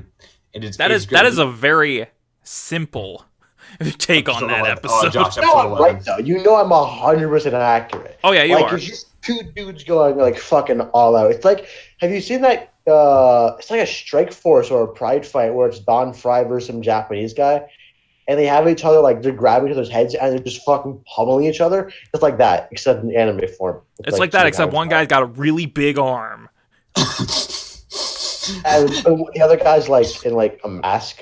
Yeah, the other guy's in a mask and has no eyes. How All for One works. Like, he's got no eyes, he's got no nose, he can't smell. No, he can. I think he can smell and he can smell and see. He just doesn't need the quirk. When he took those people's quirks, he lost them because he didn't need them anymore. He's pretty much he's an abomination. That's what he is. All for One as a character is a whole different can of worms. Yeah, it is a whole different can of worms. Josh, what's your favorite character? Oh, not favorite character, favorite episode. I think we can all, me, Matt, and Shane will probably have the same episode. It's episode 23. Yeah, that's mine too. That's mine, episode 23. So, come on, we all knew it. It's insane. Is that your pick? It was some good shit, man. Goddamn. Here's when I say, don't make assumptions because I agree with Adam. My favorite's episode 11. Fuck all of you. How we doing? Fuck all of you. You know what? Okay. As much as I love episode 23 and the fight between Deku and Kachan, how much weight there is behind that, I still think that the fucking magnum opus of this entire season, hell, maybe even the entire series, is All Might versus All for One. There's so much going on in that fight, both on a surface level and a deeper contextual level, that brings everything together so perfectly. Like, that is the defining moment of My Hero. That is the turning point in the story. And the way they adapted it in the anime, like, I was actually blown away by how well Bones adapted that fight. And, United States of Smash is the greatest thing to ever be put to paper. Fuck you, fight me. Fucking mine is episode 23, Deku versus Kachan, because holy fuck. That's pretty much... Yeah, no, that is episode 11. The animation quality in that episode... Fucking... is stellar. Every single hit... It's like, watching it was genuinely like fucking... kind of like my Deku versus Kachan is the only episode of My Hero. Like, I when I usually watch an episode of My Hero, I usually watch it like at least once, maybe twice. Deku versus Kachan is the only episode I've watched, and when it came out, I watched it 4 times back to back. Like, I can't think of another episode of the show that is as good as this one is. This is ridiculously good. And I'm going to go out on a limb and say I think it might be one of the best episodes of anything Bones has ever done. I can agree with that. That's, yeah. And it's gorgeous to look at. It's fucking the way they adapted the fight from the manga. Like, okay, I will give it credit where credit is due. I watched this episode and then shortly afterwards reread that chapter in the manga. And it's so much better in the anime. Yeah, the manga is more of a scuffle. Manga's more of a scuffle. This is like a straight up like fight to the death. This is a street fight taken to the max. Yeah, when it's like in the manga, there's some cool ass shit in it, and it's well done. But like in the anime, when you start off with Baku doing his explosions and you see like all the windows explode, you know that you're in for something amazing because you're like, okay, here we go. They're not fucking around anymore, and just them launching themselves at each other in like the and the constant use of amazing looking Sakuga, which is everywhere in this season, from the All for One fight and this and the Inasa Todoroki stuff to stuff at the end with Mirio. It's everywhere here, and it's so well done. Like when the first thing that happens in that fight is Bakugo blows up an entire city block. Like, you know you're in for some fucking shit. Yeah, and the fight itself is like so good. It's so good, and the episode itself has so much going on, and it contextualizes a lot of stuff that's been. It basically builds on like this entire season thematically, and it's great. Much like episode 11 was the defining moment for All Might, episode 23 was the defining moment for Bakugo. And we'll talk about Bakugo. We'll talk about Bakugo. All right, so let's talk about favorite characters, boys. Speaking Shane, of which, Bakugo. Yeah, Bakugo is your favorite character of the season. And I'm pretty sure he's yours too. Yeah, he's mine as well. So, like, it's like a no fucking contest here. Yeah, it's no contest. This is Bakugo's season. This is his season. This is like, yeah. I mean, you could argue it's All Might's as well. But, like... Bakugo gets the brunt of his development in this season. He completely evolves as a character. Yeah. He goes from giant bitch to giant understandable bitch. Pretty much. And one of the things I loved about his development here is that the season is, like, bookended with his development. Like, the entire season is about his development, too. Like, I don't know, like it starts with like his entire thing is like you got him to being everything with him being captured, everything at the League of Villains, everything with him in the license exam, and everything and the Deku versus Kachan. All of it is the humbled fucking Bakugo. Fucking Bakugo in this season, Bakugo just kind of gets shit on the entire time. And it's not like in the previous, like in season 2, one of the things that Bakugo was used mostly for comic relief in the second season because oh look how funny he's yelling, he's mad. Look at how angry he is. Angry he is, but he still had like angry he is. But here you start to like figure out like why he's so angry all the time, and like. You kind of understand now where he's coming from. Like, it's like, here's a guy who was basically told all his life, yeah, you have, like, the best quirk, like, of any, like, you have the greatest quirk out there. And then greatest quirk out there, and there's, like, basically spoiled. And then suddenly, out of nowhere, there's this person who comes who's like, hey, I suddenly have a quirk now. Oh, by the way, it's like a quirk that's more powerful than you. Oh, by the way, you're not doing well anymore. Oh, by the way, you get captured by villains. Oh, by the way, you failed the license exam. Oh, by the way, you may have ended All Might. Like the thing. Oh yeah, that's gonna hurt. Like the thing about Bakugo this season is once you understand how much pressure and guilt he has to live with, it completely recontextualizes his entire character from the first page. Like once you realize that he's been living with the stigma that he is the best and that he has to be the best, and he has to be the best so that he can basically justify his entire existence. Once you understand he's living with this and everything that happened with All Might and All for One and all the guilt that he has to suffer with because he feels like he was the one who ended All Might, you start to understand all these different facets of Bakugo's character in so many different ways than you did before. And honestly, Bakugo is like a textbook example of how to develop a character. Like, all of his development makes perfect sense in the context of everything else that has happened in the series. And it gives you a new perspective on someone who seemed to be this one specific person who ended up to be completely different. Yeah, he's great. I really love Bakugo this season. Josh, who's your favorite character this season? Do you even have to ask? Well, yeah, we do for the show's sake. Yeah, I mean, yeah, we do. Can't not. It'd be weird. It's a requirement. Yeah. It's Denki, the boy. Oh, Denki. Denki does get a lot to do this Denki season, gets his defining moment this season, too. Yes. He gets Like cool some Richard, good which is neat. He kind of just yeets a meat guy, and it's great. He finally stands up for the boy. Yeah, it's great. Also, Kirishima gets turned into a blob of meat. As does Bakugo. Angry meat. Spencer, who's your favorite character this season?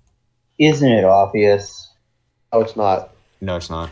Okay, well, as much as I do agree with y'all about Bakugo, I gotta give it to my bird boy, Tokoyami? or as I call him, Revelry in the Dark. Revelry in the Dark. Which He also he gets his didn't defining choose moment this Monoma. season. he gets his defining moment. Yes, I agree. Like, this is the season of defining moments. Bakugo, I'm going to preface this with I understand exactly where both of you are coming from. Denki gets his defining moment in also a surprising amount of character growth. Bakugo gets the most character growth, and yes, Bakugo is still a cunt. Like, we can all agree on that. He's still a cunt. He's a much more However, understandable cunt now. He's a much more He's a great understandable character. He's a genuinely great character. So. Yeah, now He's a I don't likable- feel comfortable calling him a cunt. More so, Bakugo's a jackass. Large bitch. There you go. Bakugo's a bitch. There you go. But no, Tokoyami, I mean, aside from, yes, the Revelry in the Dark shit from, like, episode 2 or 3, I think it was, genuinely made me laugh. Especially that fucking snap zoom up to the cave. And we get to see what happens, because it was kind of alluded to in season 2 when they talk about his quirk and how it gets more powerful when it's dark out and less powerful when it's lighter out. And you get to see what happens when he loses control of Dark Shadow. Yeah, what happens when it's too dark? In which he becomes a monster and he picks up Moonfish and just yeets him into a tree. He becomes an Obscurus from Fantastic Beasts. That's what happens. Basically, he obliterates everything, and he gets a lot, like, not as much kind of character development and growth and all that. However, you still get to see kind of the continuation of season 2 Tokoyami, where they kind of bring him into a character. And then once we get to, not next season, it'll be season 5, you can see even more of Tokoyami growing when he goes to do his internship with Hawks. And also, Dark Shadow going berserk in the forest is genuinely one of the coolest moments this season. Oh, yeah, no. Yeah, it's cool. It changes the game because now not only now you have to worry about the villains, but you have to worry about Tokoyami, and now the villains have to worry too. So pretty much everyone stops doing what they're doing to deal with this crap. To deal with this. And like, this is also the season of character introductions that are perfect. Like, you meet the League of Villains, you meet Lizard Stain. You meet the boy Dobby. You meet the girl Toga. You get to fully meet Dobby and Toga. You get to meet Dr. Compress, the stage magician. You get to meet twice, aka Deadpool. You get to meet Inasa and the Shigechi crew. Cammy. You get or to as meet, they say in the dub, Kami. Kami for some Which reason. is dumb. You get to meet Yoshindo and Mrs. Joke's class. Like, this season for character introductions have some outstanding. You get to meet the big 3 at the end, like Mirio, Overhaul at the end. Like, it's just this season for character. You get to meet the big titty on his. I gotta give it to Please stop. I gotta give it to my bird boy. All right, Adam, who's your favorite character of the season? It's as much as I want to agree with you for Bakugo, he's still a large bench. A large bench. Yeah, bench. B-I-N-C-H. A bench. Bench. No, fucking Tokoyami's cool. Denki's alright, but I'm giving it to my bipolar, very hot and very cold son. He just feels cooler than everyone else. I have no idea why. I'm a huge idiot here, so Cooler. I don't really pay that much attention to character development because I'm an idiot and I like watching him. He's got firepower. He's got big, large ice powers. Yes, Josh, I just said it's all right. Remember, Adam was the one who said he likes big men beating the shit out of each other. I do. I like lots of offense and no defense because that means fun. I'm a big fan of Loyola Marymount, team from the '90s, and I like Tokoyami because he's got flame powers. You mean Todoroki? Yes, Todoroki. I don't remember any of the characters. And Call him Flame Boy. Shoto. Shoto! Flame Lad. Also, yeah, he has all that development in a really short period of time too. Regarding, the fucking his beef with And Yasa, yeah. with large hat man.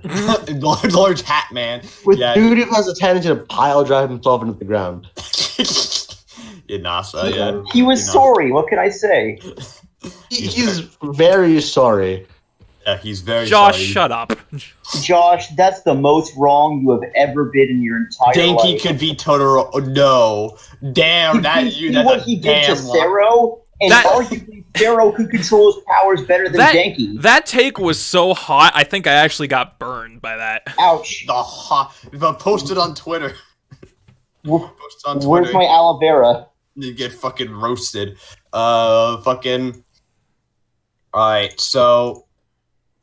Oof. Alright. But with the best character, there must be a worst, and my hero has no shortage of annoying fuckers. Worst. Your worst. Bratwurst.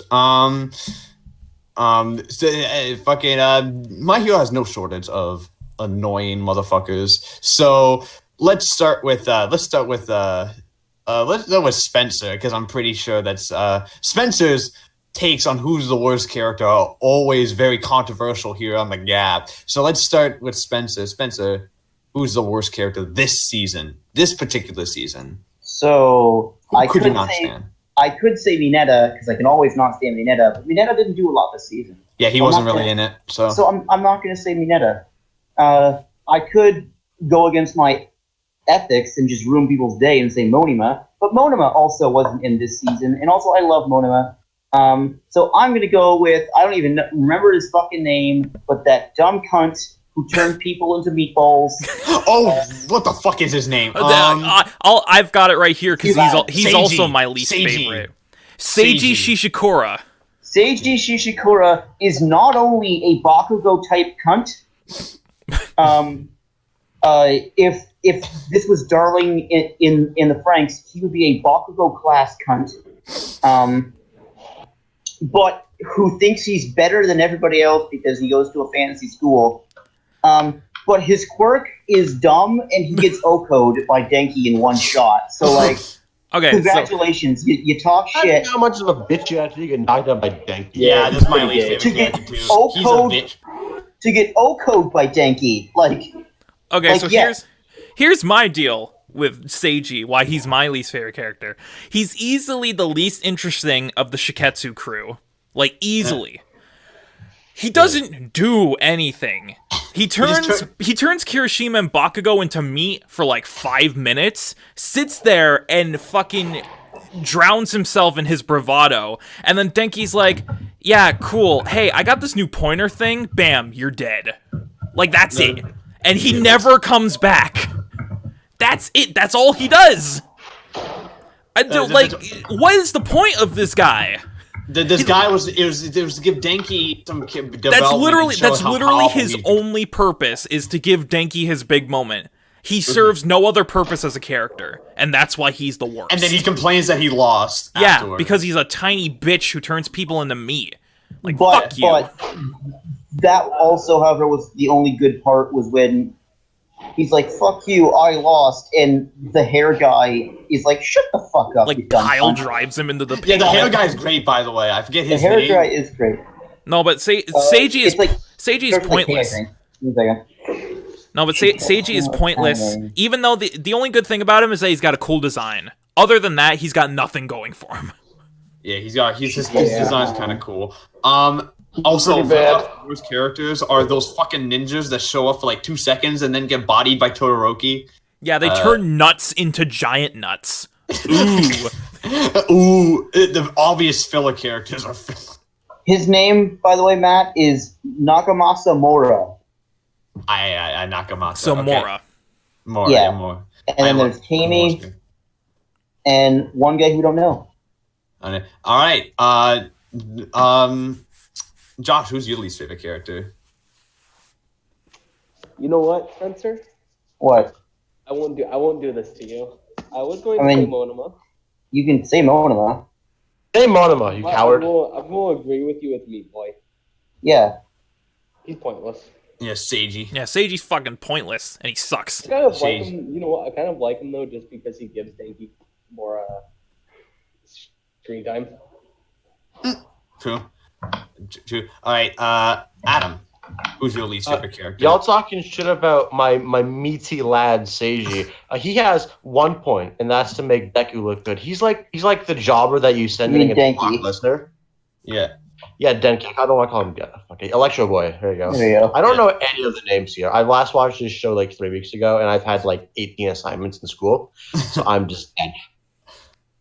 The most pointless, worst character is not Monoma. I knew you were going to think I was going to say that, but it's actually Mineta. Even though he doesn't do anything, It's always Mineta. he is way too horny. He's too horny on exist. main. He's way too horny on main. I am the resident anti-horny warrior. He's like everything I don't stand for. Also, he's gross, and he's like his actions verge on sexual harassment and assault. And it's like, oh, it's a funny joke, and then it's like the Sonic joke. Also, He's actually poor Ida the boy gets a face full of Mineta ass. yeah, right at the feel beginning. bad. Listen, I forgot about that. I blocked it out of my memory. I was like, I don't want to see this He hasn't gotten kicked out of school yet. 3-foot. But he's smart, guys. You know what, Adam? As much as you hate Mineta, you should watch the movie because they actually managed to make him somewhat tolerable. Make the horniest man alive tolerable. How do It's they do that? because they pair him with Denki, and the two of Denki's them taller. work. And Denki Yes. is like. Denki is like Denki is like Denki is Mineta, the and right that example is that of he's how to- horny, but unlike Mineta, he actually Denki's respects funny. women. He's like he's like me. He's always horny, but he respects women. Like Yes. Except But Jiro. he's not Jiro, doesn't so- respect Except Denki. Jiro. Yeah, but they're high school students, you know. Except Jiro. I'm probably because I'm pretty sure he has a thing for Jiro, but Oh, that's another- 100%. Hell yeah, fuck. No shit. He would use his pointer on her real quick. Okay, yeah, we're out of here. Okay, Anyway, Matt, who's your go with least this. favorite character? it's Seiji because he's a meat wad. Because he's a meat moron and he fucking sucks. He's like- his quirk is that he turns you into meat wad. Like He's why? He's like the third worst meat-based hero ever. But when I say my least favorite wrestler in WWE is like Kurt Hawkins, that's ridiculous because he's paid to lose. That's what Seiji is. He was designed to lose. Dude, fucking, if you want to talk about better meat-based characters, Meatwad from Aqua Teen Hunger Force is Hunger an Force. infinitely better character, and he's an actual wad of meat. Super Meat Boy.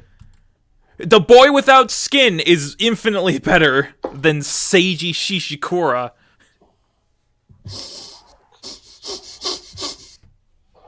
Right? Oh my god. You saw that? Yeah, I did. Jiro once Hang in again there, my taking boy. it literally. You gotta stop doing this. Yeah, they went Right. outside. But Anyway, let's keep going. let's talk about worst characters. Let's talk about some other stuff we really like this season, like I don't know, the animation. This Oh, I don't season. know the animation, maybe.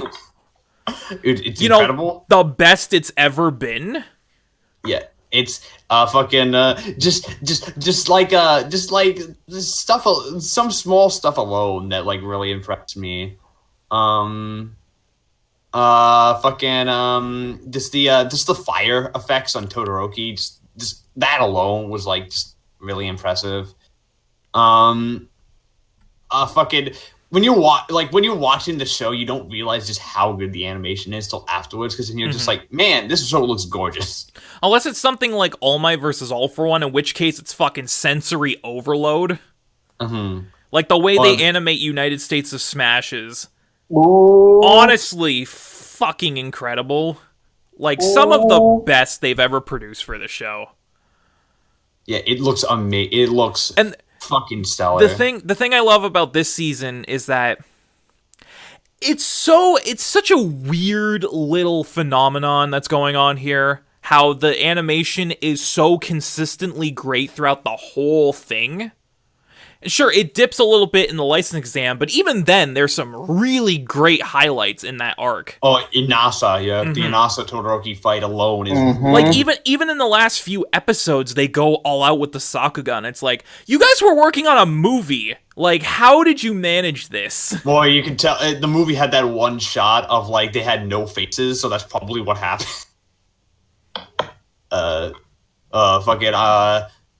Probably the middle sections. Stuff.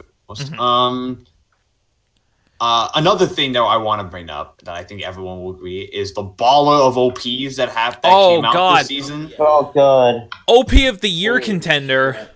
For OP, the ballers of OPs, Odd Future and Make My Story are both fucking fantastic. Yep. Yes, they are. I know what I have to do now.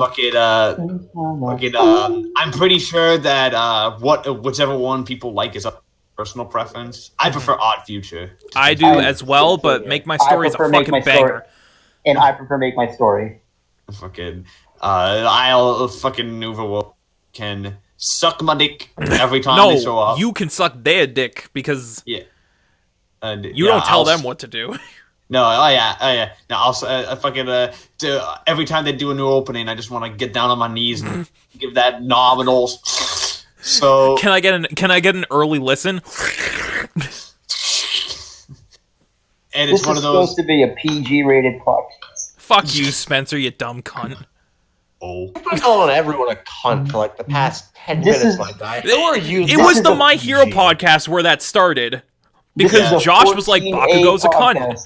Bakugo is a cunt. Josh was like, Bakugo's a cunt, and then we made it the episode title, and now ever since, cunt has just been like the cornerstone of our vocabulary. Yeah. True. So, fucking anything else anyone wants to say about season 3 before we get into the negatives? I mean, I've already said everything that I want to. This My Hero as a series constantly outdoes itself when it comes to fights, because this season alone has 4 contenders for Fight of the Year. And it's ridiculous. I want to say one more thing. It's really tiny, but it was like, what was the like the first episode where the League of Villains shows up, like in the forest and there's flames, and then there's this kick-ass heavy metal part where it's like, why couldn't you? Or that part rips, and then they don't do anything with it. That's the one thing. I think that was like actual like themed League of Villains. It was an insert song. Insert song, yeah. Yeah. I don't know if it was lyrics. Yeah. I'm pretty sure there was lyrics. I don't know. It was dope as fuck though. That was episode 3, I think. That was episode 3. Yeah, which, by the way, this season gets right into it. By the way, they don't. Oh yeah, they don't fuck around. Yeah, like they go by episode 3, the villains are attacking, and you're like, oh, okay. By episode 4, Deku's fighting Muscular, and it's like, oh, okay. Yeah, and then Dark Shadow happens. End of 5 and 6. It's so good. It's so good. I know. Let's talk about some I got one positive to talk about. Well, fuck. Let's hurry up. Okay. There's something I wanted to say, guys. Well, then fucking say it. Toga's actually pretty cute. That's it. That's the correct opinion. That is not correct. Because Toga, I love her. That fucking icy. What you wanted to say. Mm-hmm. Okay.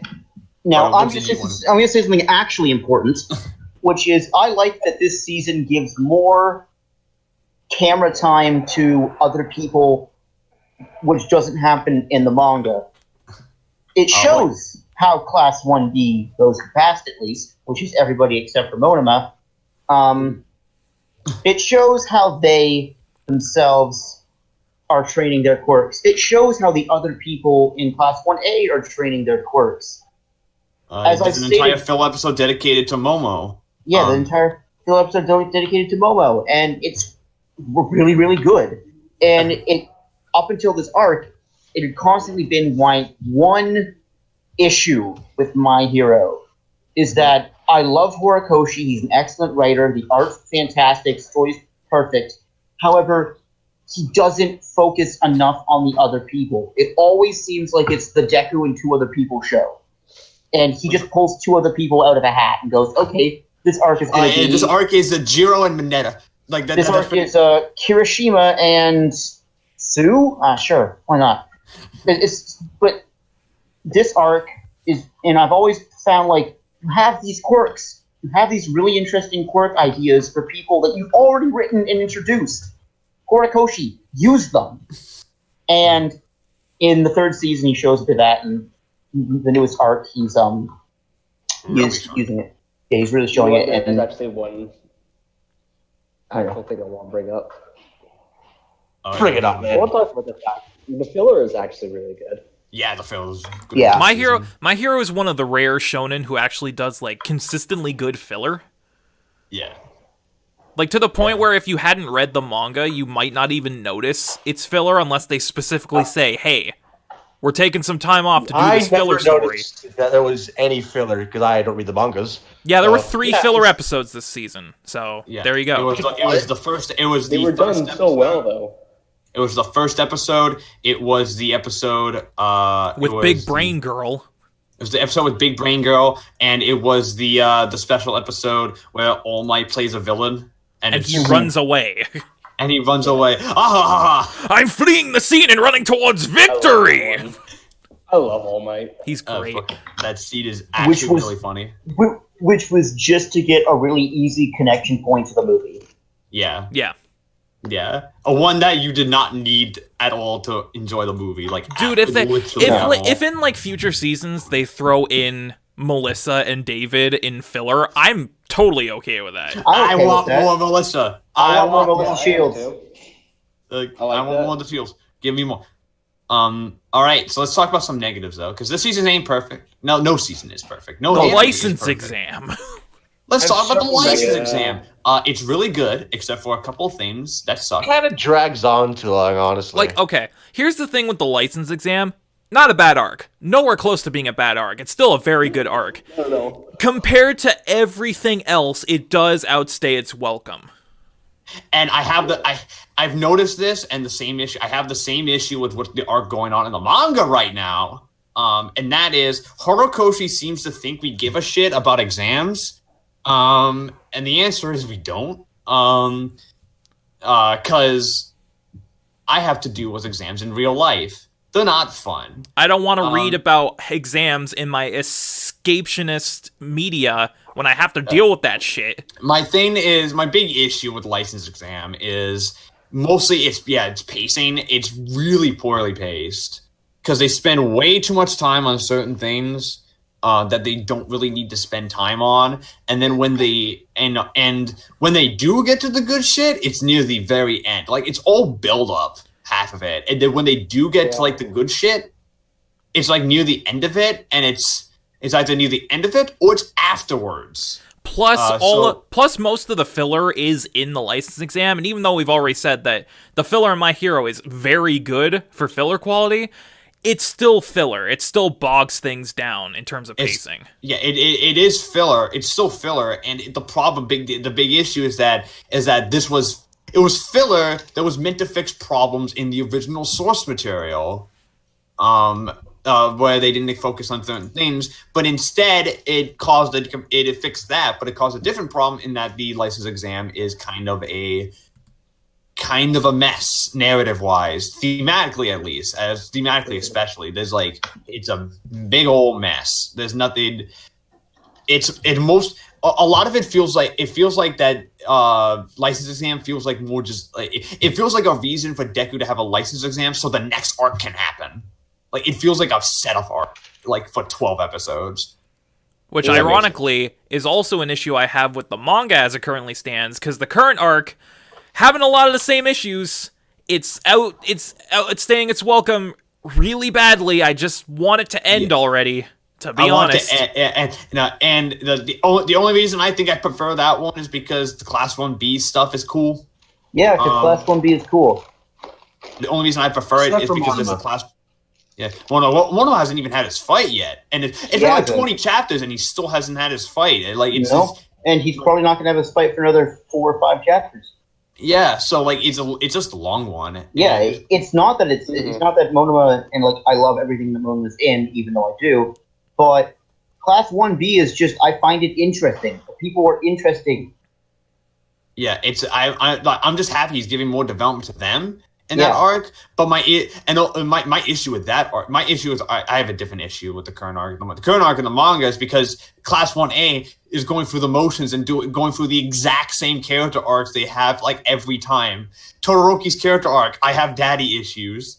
Like, again, like, can you please? He does have daddy issues. Ida's arc. Oh, I have to live up to the family name.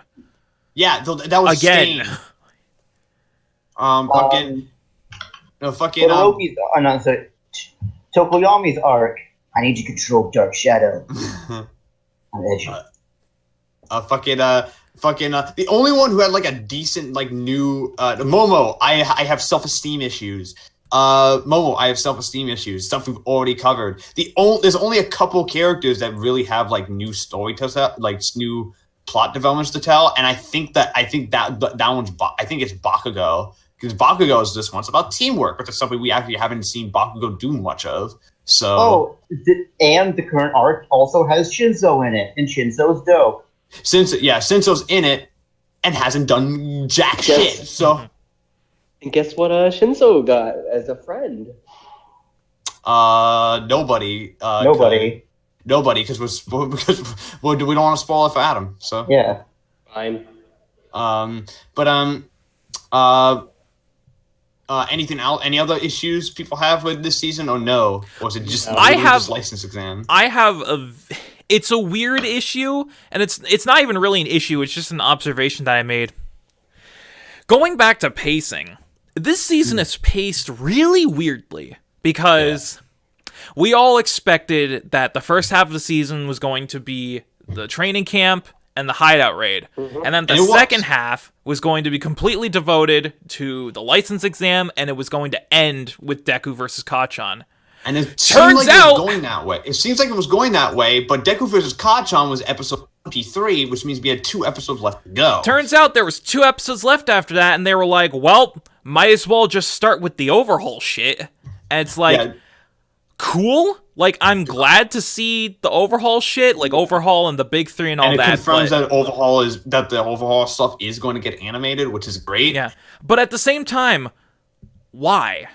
Like, who thought to pace it like this?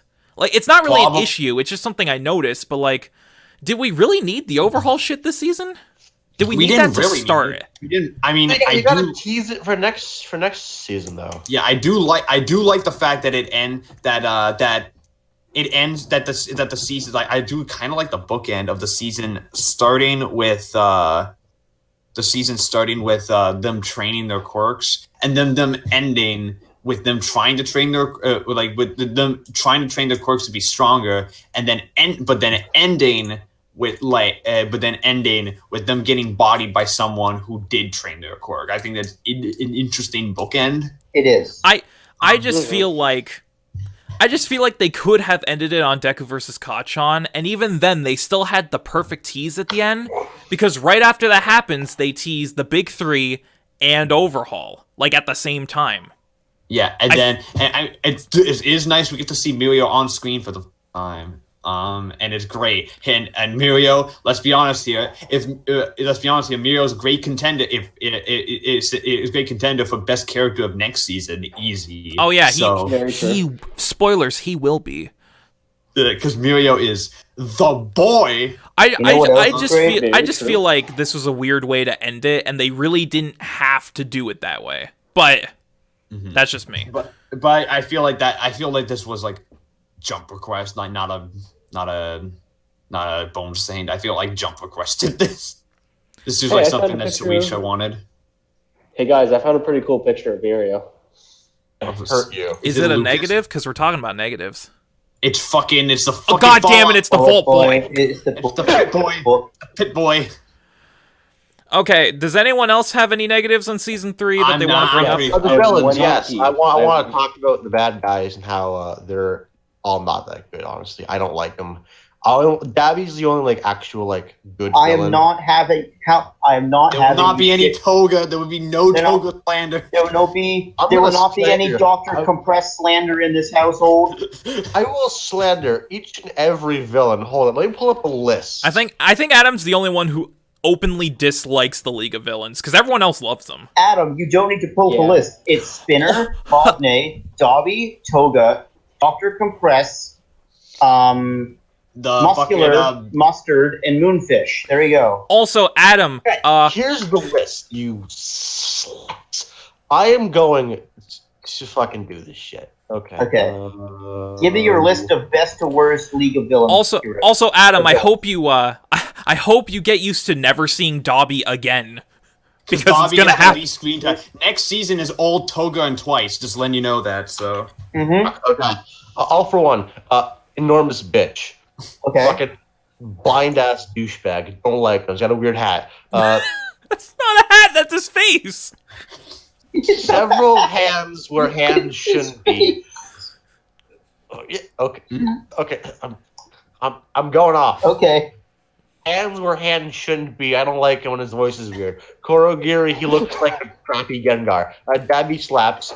Toga's annoying, and I don't get Toga. I don't understand her. Mr. Compress is like the crappy, shitty, magician you invite to your birthday party, but you're like, this is a depressing birthday party. Twice looks like fucking like a knockoff Deadpool from one of the Rob Liefeld comics from the 90s. Spinner is shitty fucking whatever the fuck his name is. Dude, he's Stain if Stain was a lizard. yeah, and that. If you talk poorly on Magna, if you talk bad about Magna, Big Sis Magna, I don't fucking his hair looks whack. Muscular is like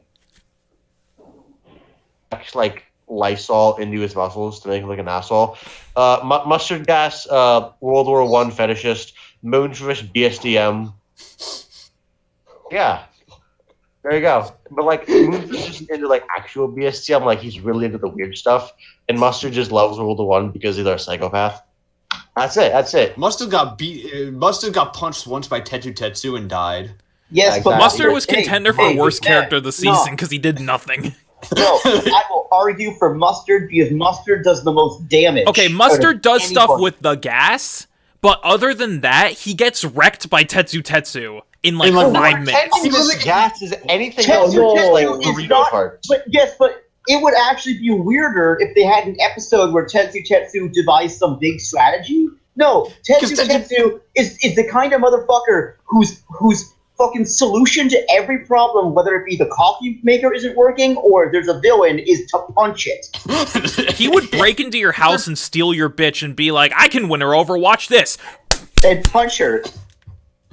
Sir, please refer to my steely boy as Tetsu quadded.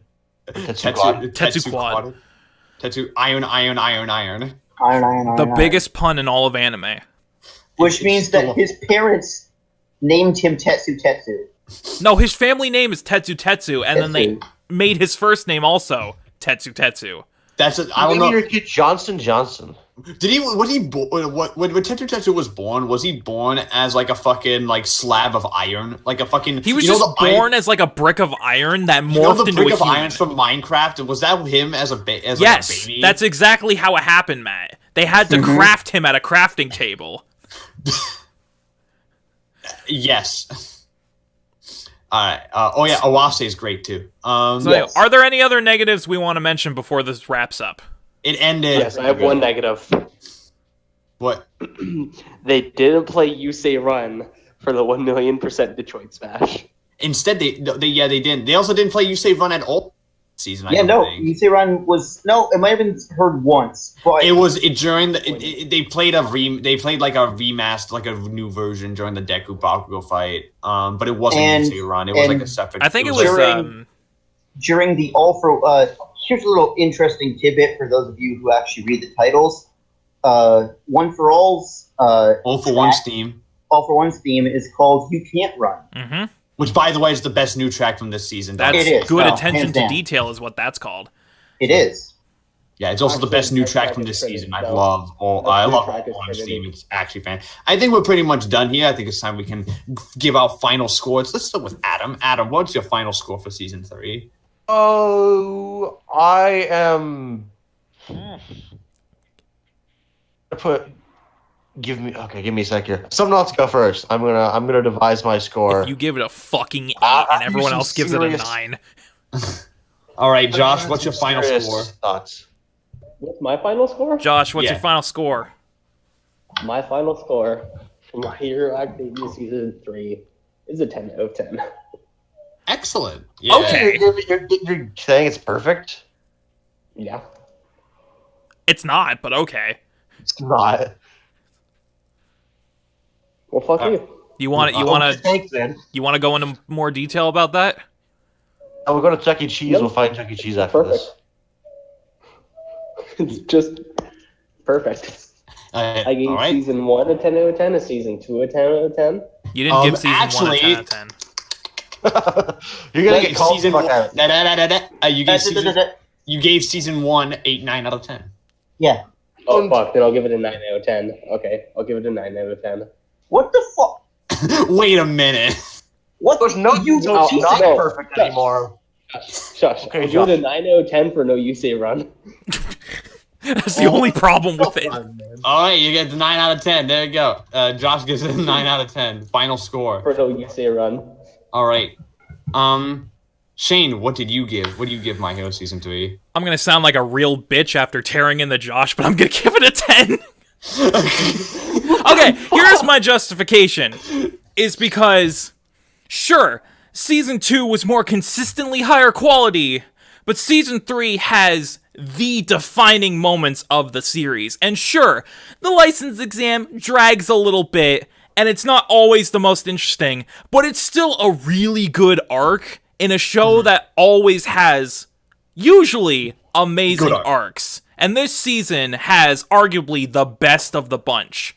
So much happens this season, it's got the best fights in the entire series, at least animated so far.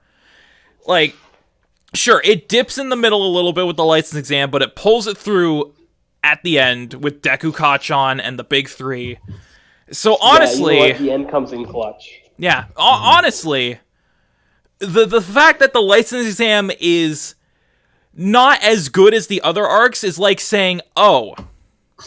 This is a 9 compared to a 10. It's still a fucking 10, even if the license exam dips a little bit, but it's still really fucking good, so fuck you, it's a 10.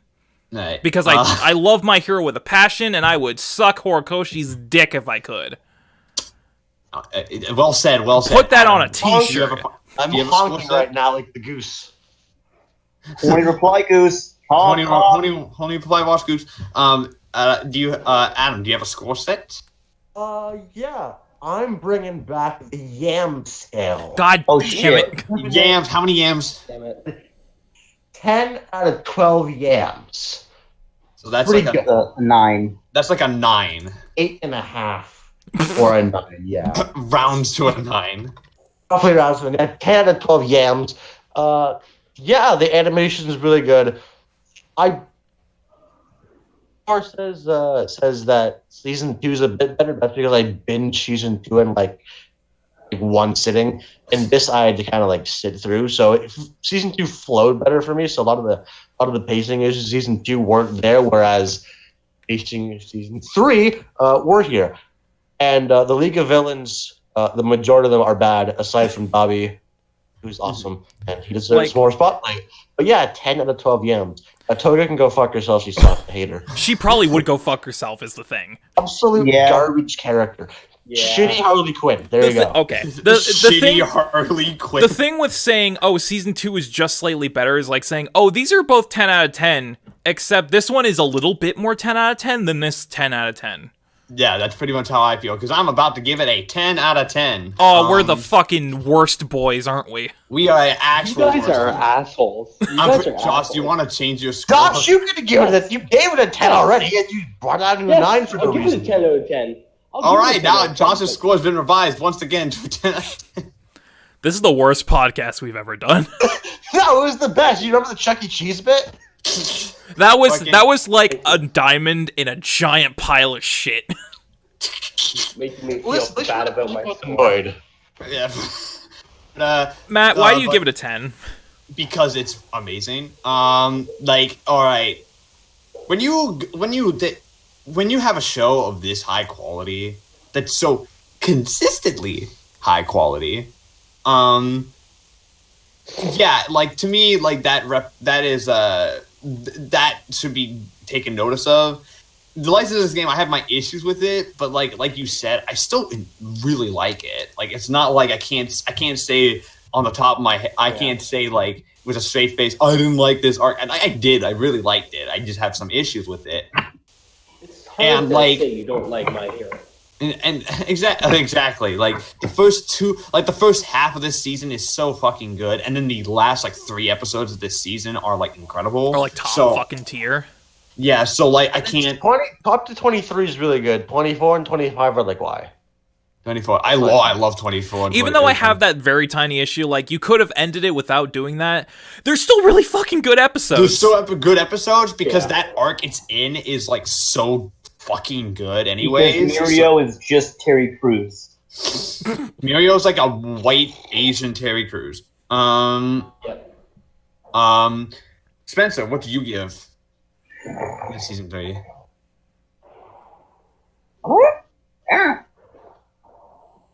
Out of 10. Okay. I give this thing a fucking perfect 10 out of 10, which brings our average score to a 9.8 out of 10. And once again, for the 3rd time in a row, Adam's the only one that's 1 point lower than everyone else. I gave it a 10 Adam. just on my scale.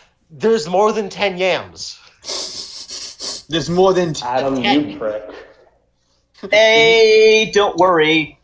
Waffalo, remember it. Spencer, why do you give it a 10 out of 10? Because, here we go. Rapid fire. Let's do it.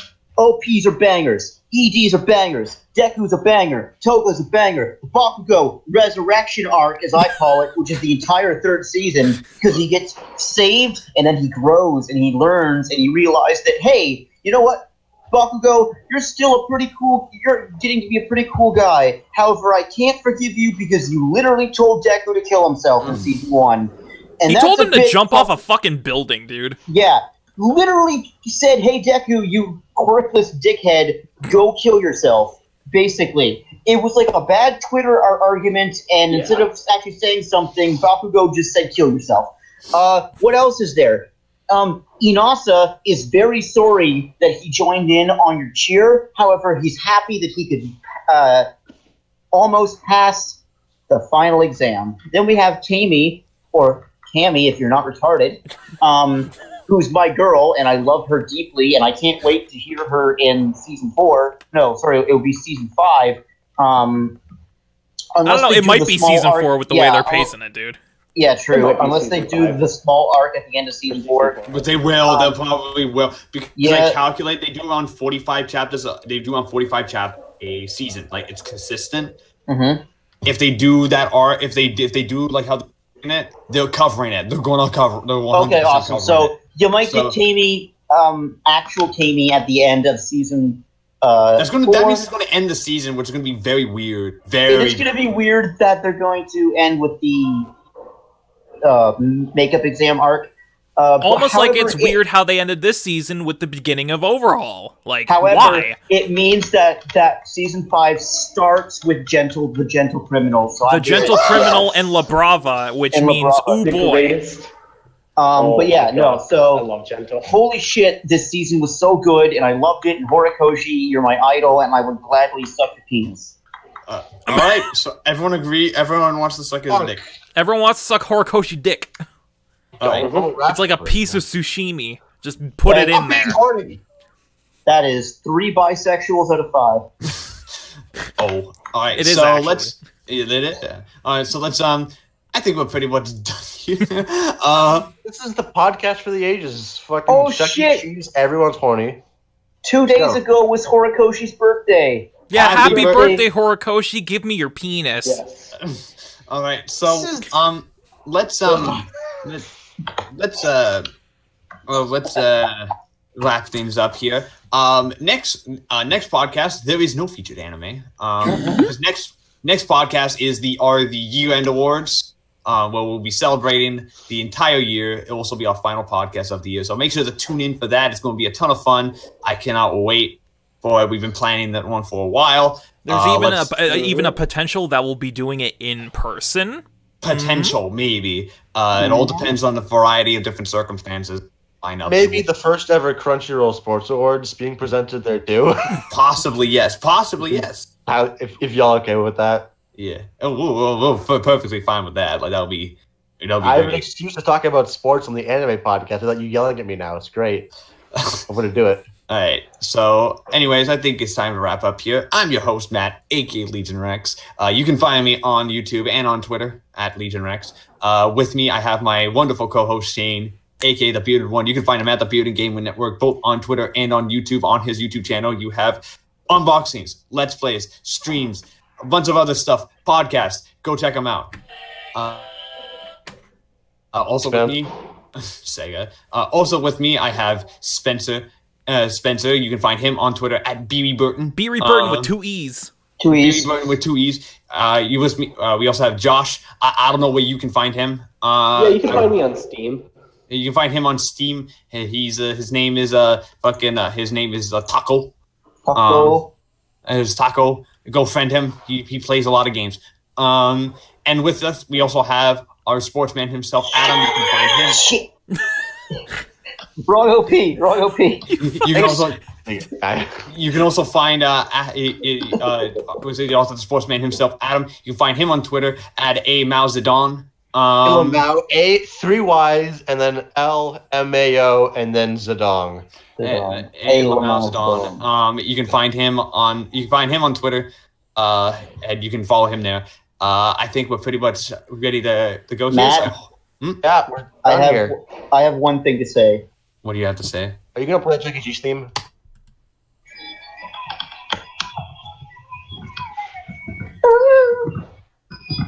Oh, it's fucking Bunny Girl. Oh, it's a funny girl. Shane, end it. All right, well, we'll see you in 2 weeks for our year-end awards. Bye, everyone. Bye. See ya. Bye. Yeah. Bye. Thank you for listening to The G.A.P. If you like what you've seen, you can subscribe to the G.A.P Podcast YouTube channel to get the latest podcasts as they go live. Be sure to like and comment and let us know what you guys think of the show. Thank you very much for tuning in, and we'll see you next week.